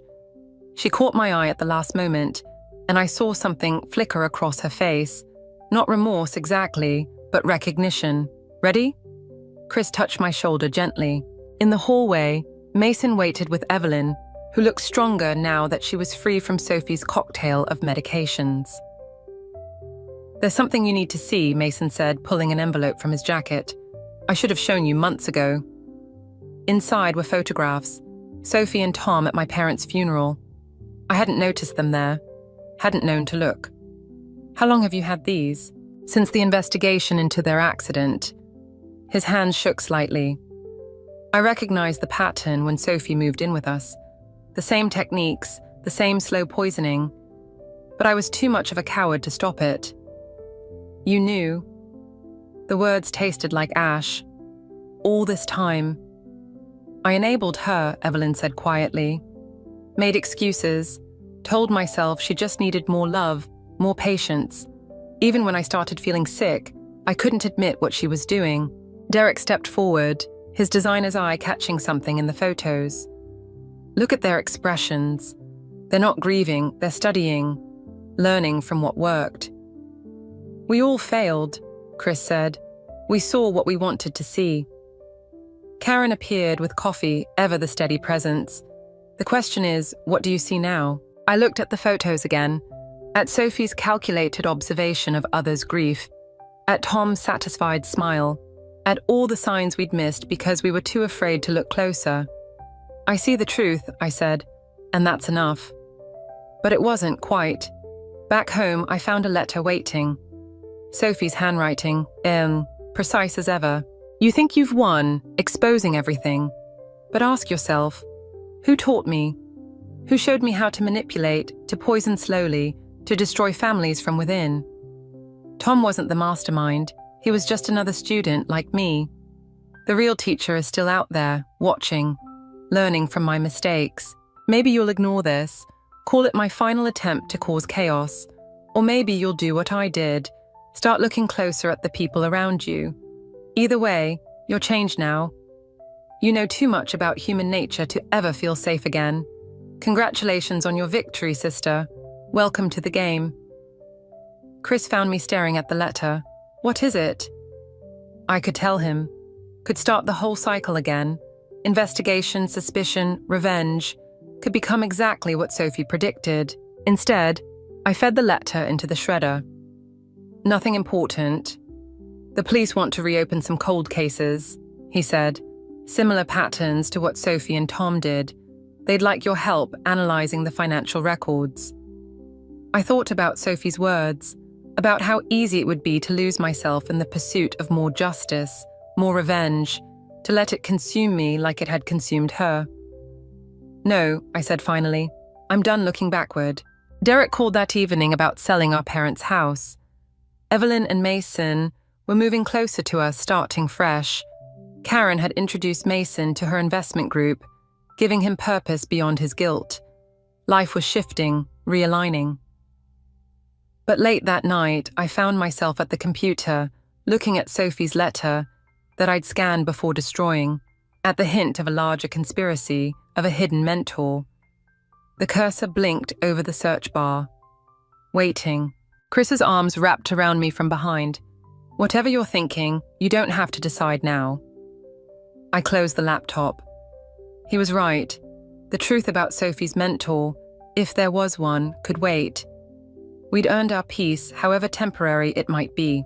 But I kept the scanned letter, encrypted and hidden. Not out of fear or obsession, but as a reminder. Sometimes victory isn't about exposing every secret or righting every wrong. Sometimes it's about choosing which battles to fight and which to let go. Sophie had taught me that much, at least. I turned away from the computer and toward my future, knowing that some reflections are better left unexamined, at least for now. I stared at Nate's phone, my hands trembling. The message glared back at me, mocking everything I thought I knew about our marriage. "Can't wait to see you tonight, babe? Same hotel as last time?" My stomach churned. I heard Nate's footsteps on the stairs and quickly set the phone down exactly where I'd found it on the kitchen counter. "Hey, honey," Nate said, breezing into the kitchen. He kissed my cheek, oblivious to the storm raging inside me. "What's for dinner?" I forced a smile. "Just a salad. I'm not very hungry." Nate frowned. Everything okay? Actually, I said, my voice steadier than I felt, we need to talk. His eyes darted to his phone on the counter, then back to me. What's going on, Claire? I took a deep breath.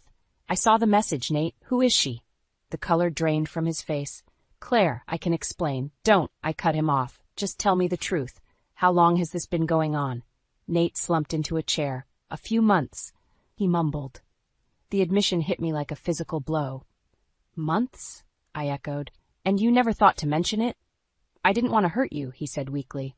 I laughed, a harsh sound that surprised even me. Well, congratulations, you failed spectacularly. Just then our son Jamie's voice piped up from the doorway. Mommy? Daddy? Why are you yelling? I turned to see our 4-year-old clutching his favorite stuffed elephant, his eyes wide with concern.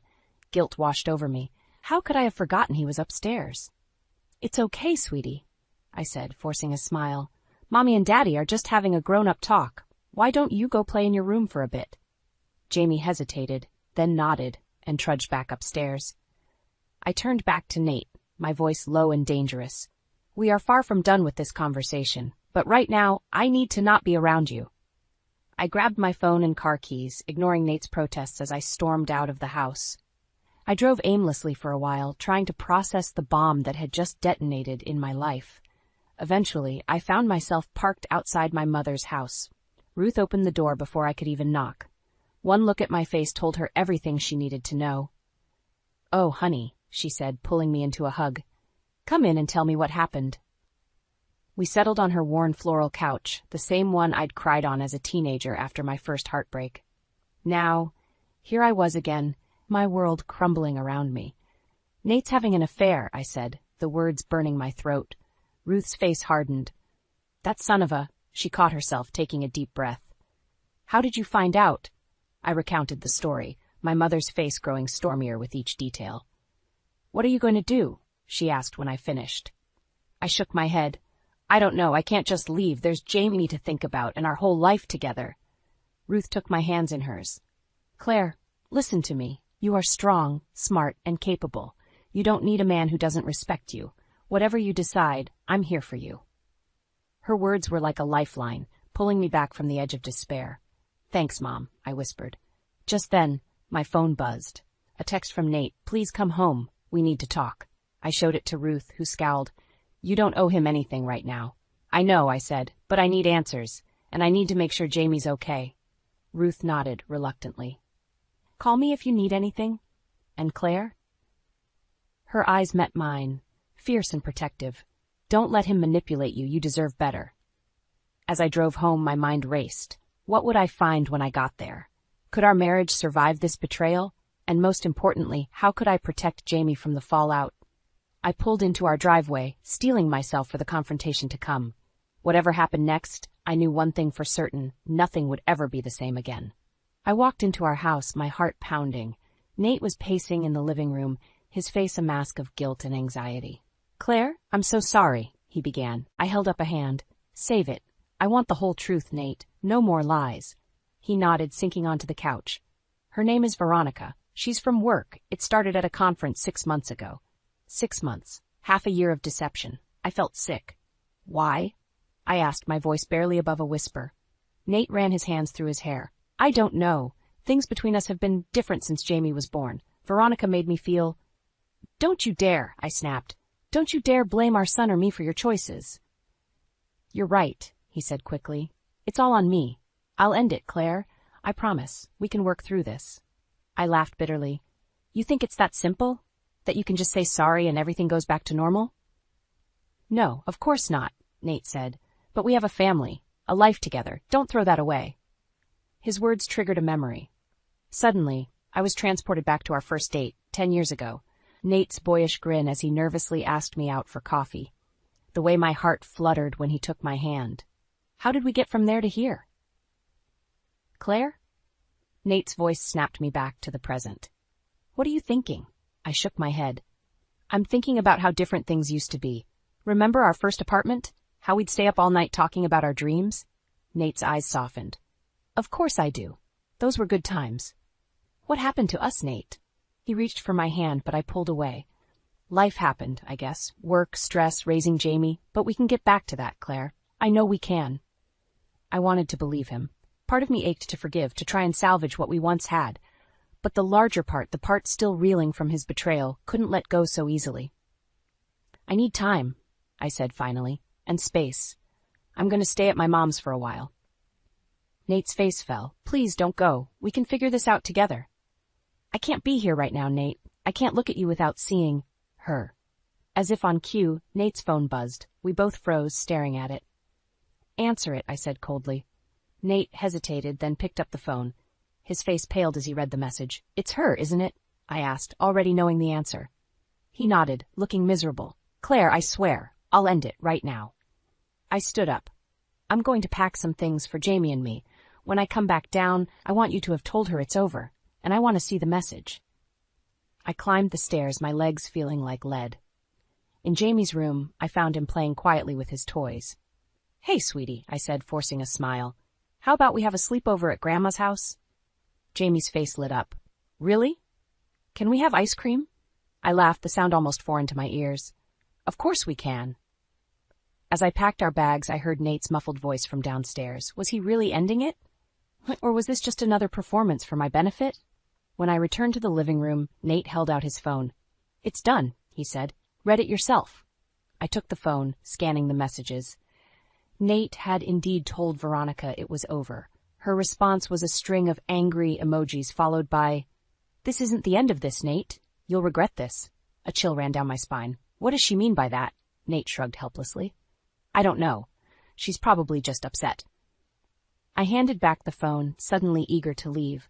We'll be at my mom's. I'll let you know when I'm ready to talk more. As Jamie and I drove away, I couldn't shake the feeling that this was far from over. Veronica's threat echoed in my mind, and I wondered what other surprises Nate's betrayal would bring. A week had passed since I'd left Nate, and the gnawing doubt in my stomach wouldn't subside. Despite his promises, something felt off. I couldn't shake the feeling that he was still hiding something. You need to take care of yourself, Claire, Mom said over breakfast. You look exhausted. I managed a weak smile. I'm fine, Mom, just worried about Jamie. She squeezed my hand. That boy is resilient. He takes after his mother. As if on cue, Jamie bounded into the kitchen. Mommy, when are we going home? The question pierced my heart. Soon, sweetie. We're just having an extended vacation at Grandma's, remember? After dropping Jamie at preschool, I made a decision. I had to know the truth once and for all. I parked down the street from Nate's office, my heart racing. This was crazy, following my own husband like some kind of amateur detective. But I needed answers. Hours ticked by. Just as I was about to give up, Nate emerged from the building. He looked around furtively before hurrying to his car. I waited a moment, then followed at a safe distance. To my surprise, Nate didn't head home. Instead, he drove to an upscale hotel on the outskirts of town. My stomach churned as I watched him enter the lobby. I waited 15 agonizing minutes before following. At the reception desk, I put on my best smile. Hi, I'm supposed to meet my husband, Nate Sanford. Could you tell me which room he's in? The receptionist hesitated. I'm sorry, ma'am, but we can't give out that information. I leaned in, lowering my voice. Please, it's our anniversary. I wanted to surprise him. She glanced around, then whispered, Room 412. My hands shook as I rode the elevator. This was it, the moment of truth. I knocked on the door of 412, my heart pounding. Nate answered, his face draining of color when he saw me. Claire, what are you? I pushed past him into the room. It was empty, but I could smell perfume in the air. Where is she, Nate? Who? There's no one here, he stammered. I stormed into the bathroom, throwing open the shower curtain. Empty. But then I noticed the window was open, a slight breeze rustling the curtains. Did she climb out the window? I asked incredulously. We're on the 4th floor. Nate's shoulders sagged. Claire, I can explain. Save it, I spat. I've heard enough of your explanations. As I turned to leave, something caught my eye. A briefcase, partially hidden under the bed. I grabbed it before Nate could stop me. Claire, don't. I popped it open. Inside were stacks of cash and what looked like financial documents. What is this? I demanded. Nate's face was ashen. It's not what you think. Really? Because it looks like you're involved in something illegal. He reached for the briefcase, but I held it away. Claire, please, you don't understand. I'm in trouble. For a moment I saw fear in his eyes. real, genuine fear. Despite everything, a part of me wanted to comfort him, to help him out of whatever mess he'd gotten himself into. But then I remembered the lies, the betrayal, the shattered trust. "You're right, Nate. I don't understand," I said coldly, "and I'm done trying to." I turned to leave, briefcase in hand. "Claire, wait!" Nate called desperately. "If you walk out that door with those documents, you'll be in danger too." I paused, my hand on the doorknob. "What kind of danger?" Nate's voice was barely above a whisper, the kind that doesn't forgive mistakes. A chill ran down my spine. What had Nate gotten mixed up in? And more importantly, how was I going to protect Jamie from whatever storm was coming? I looked back at Nate, seeing not the man I'd loved for years, but a stranger. "I'll take my chances," I said, and walked out the door. As I drove away, my mind raced. I had evidence of Nate's affair, and now, potentially, of criminal activity. But at what cost? What kind of danger had I just invited into our lives? One thing was certain: nothing would ever be the same again. I clutched the briefcase tightly as I drove to my parents' house, my mind reeling. What had Nate gotten himself into? And more importantly, what was I going to do about it? Mom was waiting for me when I arrived, her face etched with concern. "Claire, what's wrong? You look like you've seen a ghost." I collapsed into her arms, the weight of everything finally crashing down on me. Through tears, I told her about following Nate, the hotel room, and the mysterious briefcase. "Oh, honey," she sighed, stroking my hair. "What a mess." Just then, my phone buzzed. A text from Nate. "Family dinner at my parents' tonight. Please come. We need to talk." I showed Mom the message, my stomach churning. "I can't face them, Mom. Not after everything that's happened." She squeezed my hand. "You're stronger than you know, Claire, and you won't be alone. I'm coming with you." Hours later, we stood on Nate's parents' doorstep. I took a deep breath, steeling myself for what was to come.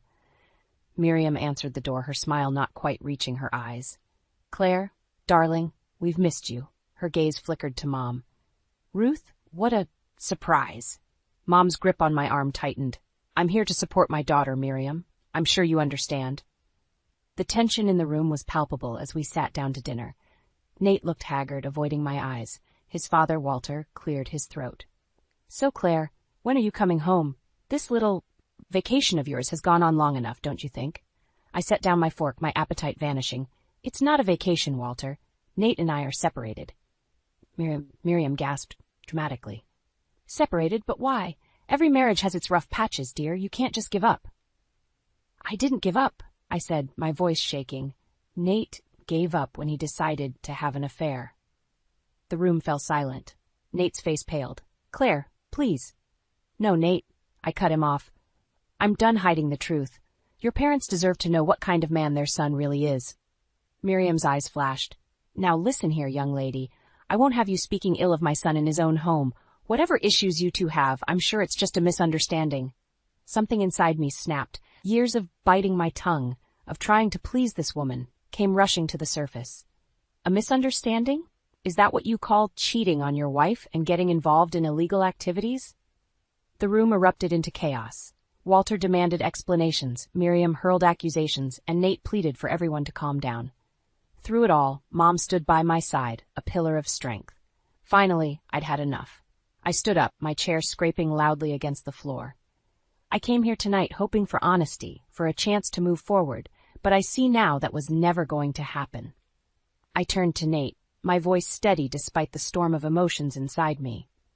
"I know about the money, Nate. I know you're in trouble, but until you're ready to tell me the whole truth, we have nothing left to discuss."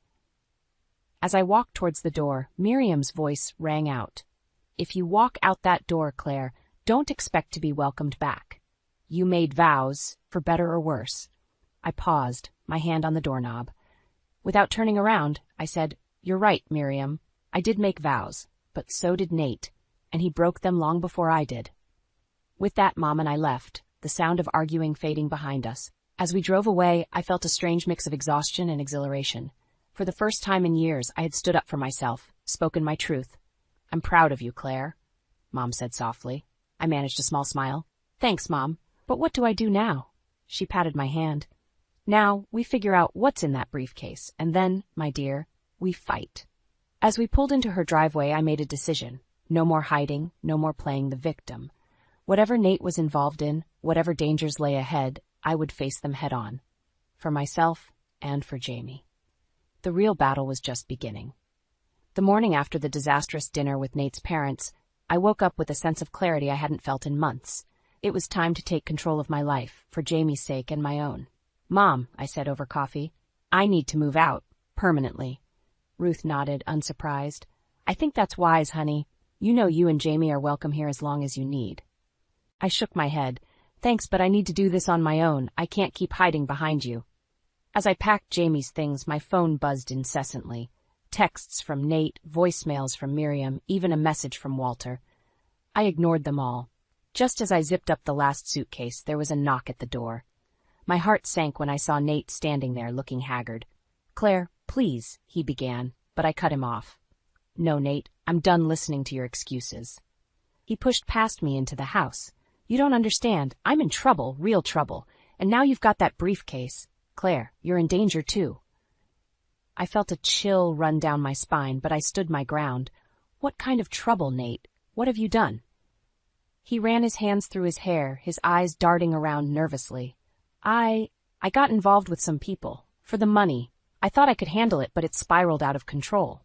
"What people?" I demanded. "I can't tell you that. It's not safe." He reached for my hand, but I pulled away. "Claire, please, come home. We can figure this out together." For a moment, I wavered. The man before me looked so much like the Nate I'd fallen in love with years ago. But then I remembered the lies, the betrayal, the years of manipulation. "No," I said firmly. "I'm leaving, Nate. Jamie and I deserve better than this." His face hardened. "You can't take my son away from me." "Watch me," I shot back. Just then, Jamie came bounding down the stairs. "Daddy!" he cried, running into Nate's arms. My heart clenched as I watched them embrace. How could I separate a father from his son? But how could I stay with a man I no longer trusted? Nate looked at me over Jamie's head, his eyes pleading. "One more chance, Claire? For Jamie's sake." I was about to respond when my phone buzzed again. A text from an unknown number. "Meet me at Riverside Park in 1 hour. Come alone. I have information about your husband's activities." My mind raced. Could this be Veronica, Nate's mistress? Or someone more sinister? "Claire?" Nate's voice snapped me back to reality. "What are you going to do?" I looked at Jamie, then at Nate, then down at my phone. In that moment, I made my decision. "I'm leaving," I said, my voice stronger than I felt. "Jamie's coming with me. When you're ready to tell me the whole truth, Nate, you know where to find me." Nate's face crumpled. "Claire, please." "No," I cut him off. "I'm done being manipulated. I'm done being lied to. Whatever you're involved in, I want no part of it." I scooped up Jamie, who began to cry, reaching for his father. The sound tore at my heart, but I steeled myself. "Mommy, why can't Daddy come?" Jamie sobbed. "It's complicated, sweetie," I murmured, shooting a glare at Nate. "But I promise everything will be okay." As I loaded Jamie and our bags into the car, Nate stood on the porch, looking lost. Part of me wanted to run back, to believe his promises one more time, but I knew I couldn't. I started the engine, my resolve strengthening with each second. Whatever information this mysterious V had, whatever dangers lay ahead, I would face them on my own terms.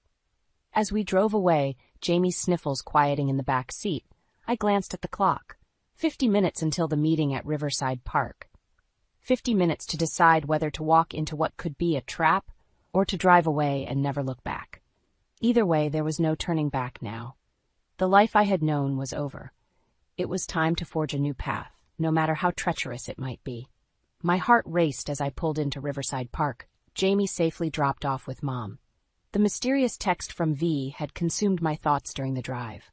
Was I walking into a trap, or would this finally provide the answers I desperately needed? I spotted a lone figure on a bench overlooking the river. As I approached, I realized it was a woman, her face hidden beneath large sunglasses. "Claire Sanford?" she asked, her voice low and tense. I nodded, my throat suddenly dry. "Are you V?" She removed her sunglasses, revealing a face I recognized from company photos. Veronica Blake, Nate's colleague and mistress.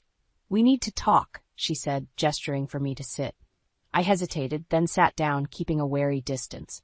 "Why did you ask me here?" Veronica reached into her bag and pulled out a thick manila envelope. "Because you deserve to know the truth about your husband. All of it." With trembling hands, I opened the envelope. Inside were photos, documents, and what looked like financial statements. As I flipped through them, my stomach churned.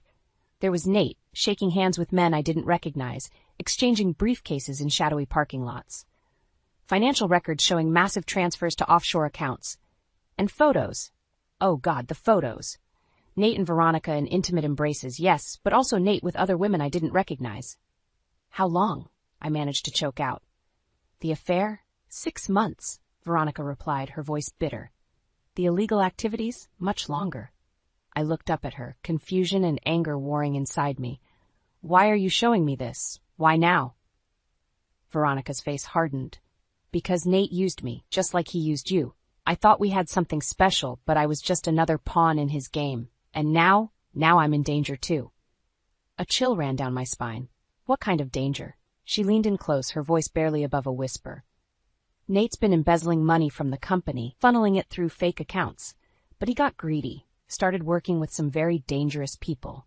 When I found out and threatened to expose him, her voice broke. He said he'd make sure I'd regret it if I ever told anyone. My mind reeled.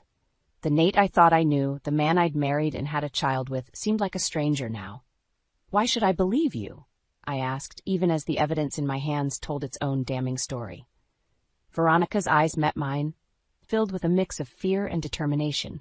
Because right now, you're the only person who can help me bring him down, and in doing so, protect yourself and your son. As if on cue, my phone buzzed.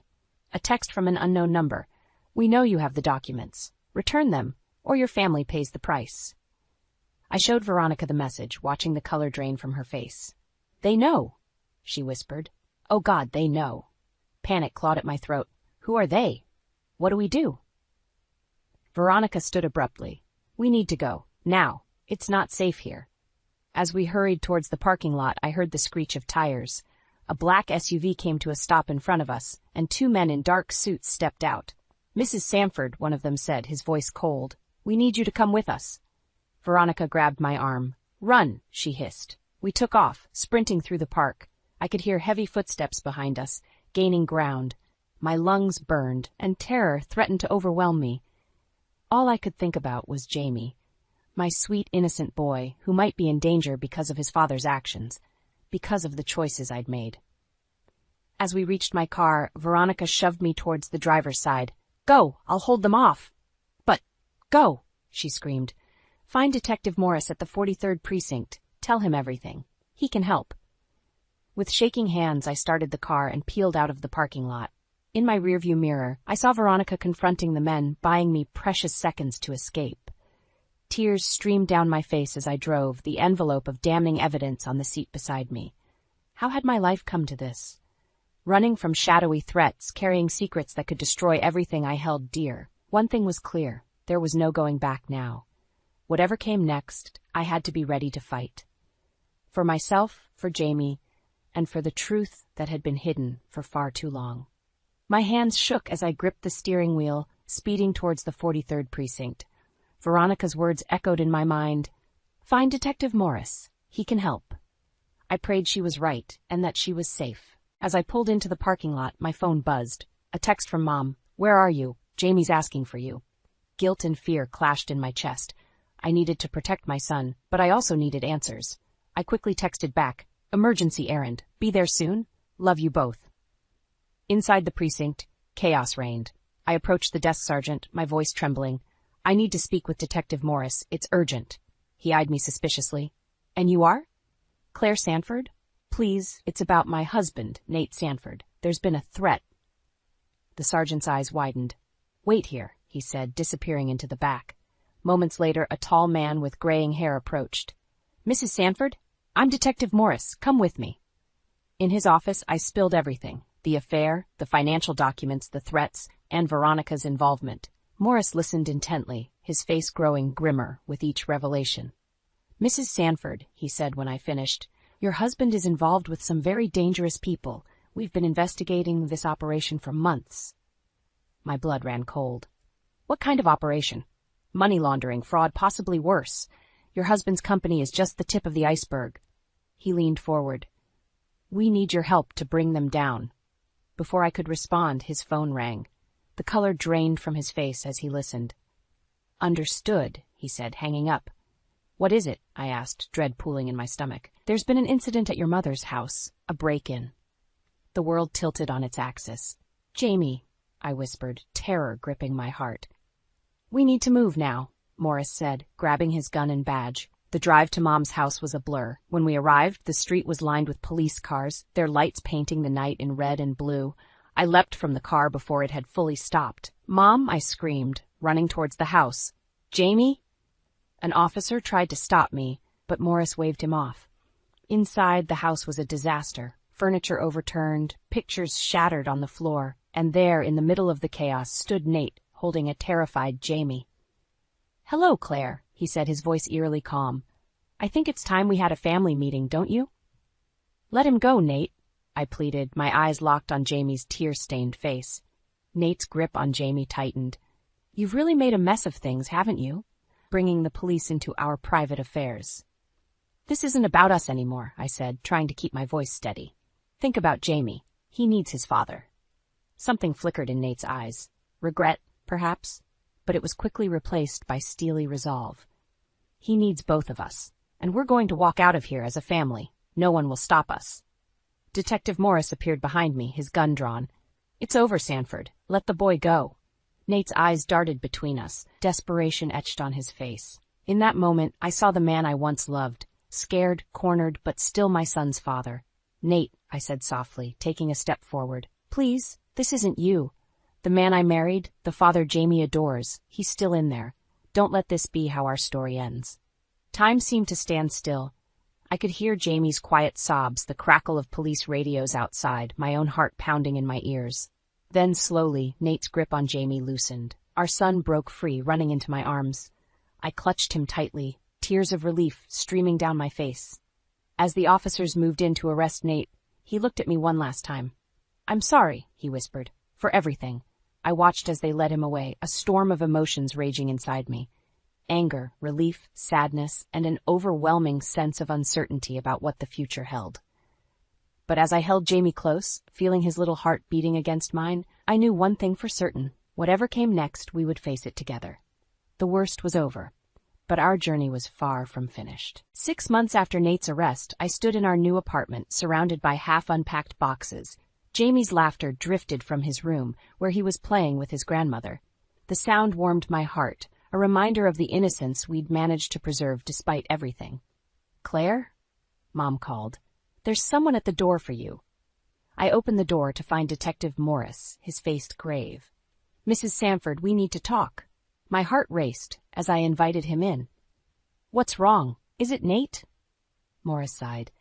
I'm afraid so. He's made a deal with the prosecution. In exchange for a reduced sentence, he's agreed to testify against his associates. I sank onto the couch, emotions swirling. What does this mean for us? It means you and Jamie might be called to testify. And, he hesitated, there's a chance you could be targeted by the people Nate's turning on. The room spun. Just when I thought we were safe, just when we were starting to rebuild. What do? I whispered. We can offer you witness protection, Morris said gently. A new life, a new identity. I looked around the apartment at the life we'd just begun to create. The thought of leaving it all behind was overwhelming. Can I have some time to think about it? Morris nodded. Of course, but please be careful, and call me if you notice anything suspicious. After he left, I sank to the floor, tears streaming down my face. Mom found me there, wrapping me in her arms like she did when I was a child. Oh, sweetheart, she murmured. What are we going to do? I looked up at her, suddenly realizing the weight of my decision. It wasn't just about me anymore. It was about Jamie, about Mom, about the family we'd pieced together from the wreckage of my marriage. We're going to fight, I said, my voice stronger than I felt. We've come too far to run away now. The next few weeks were a whirlwind. I testified at Nate's trial, facing him across the courtroom with a strength I didn't know I possessed. I watched as the man I once loved was sentenced to years in prison, feeling not triumph, but a deep, aching sadness for what could have been. Through it all, my support system grew. Rachel, my best friend, became a constant presence, helping with Jamie and offering a shoulder to cry on. Kevin, Mom's husband, stepped up as a father figure, teaching Jamie to ride a bike and attending his preschool events. And then there was Oliver. We met at a support group for divorced parents, his kind eyes and gentle humor a balm to my battered heart. Slowly, cautiously, we began to build something new. One evening, as we sat on the balcony watching the sunset, Oliver turned to me. "Claire, I know you've been through hell, and I know you're still healing, but I want you to know, I'm here, for as long as you'll have me." I looked at him, this man who had seen me at my worst and still chose to stay, and for the first time in years I felt a flicker of hope for the future. "I'd like that," I whispered, squeezing his hand. Later that night, as I tucked Jamie into bed, he asked the question I'd been dreading. "Mommy, when is Daddy coming home?" I sat on the edge of his bed, choosing my words carefully. "Daddy made some mistakes, sweetie. He has to face the consequences. But he loves you very much, and so do I." Jamie nodded, his little face serious. "Are we going to be okay?" I pulled him close, breathing in the scent of his hair. "Yes, my love, we're going to be more than okay." As I closed his door, I caught sight of myself in the hallway mirror. The woman staring back at me was different from the one who had discovered that fateful text message all those months ago. She was stronger, wiser, battle-scarred, but unbroken. I thought of Nate, of the life we'd shared and lost. I thought of Veronica, whose bravery had helped bring the truth to light. I thought of Mom, Rachel, Kevin, and Oliver, the family I'd chosen, the support system that had carried me through the darkest times. And I realized that this messy, complicated, beautiful life was exactly where I was meant to be. Not running, not hiding, but standing tall, facing whatever came next with courage and grace. As I crawled into bed that night, I felt a sense of peace wash over me. The journey wasn't over, not by a long shot, but for the first time in a long time, I was excited to see where it would lead.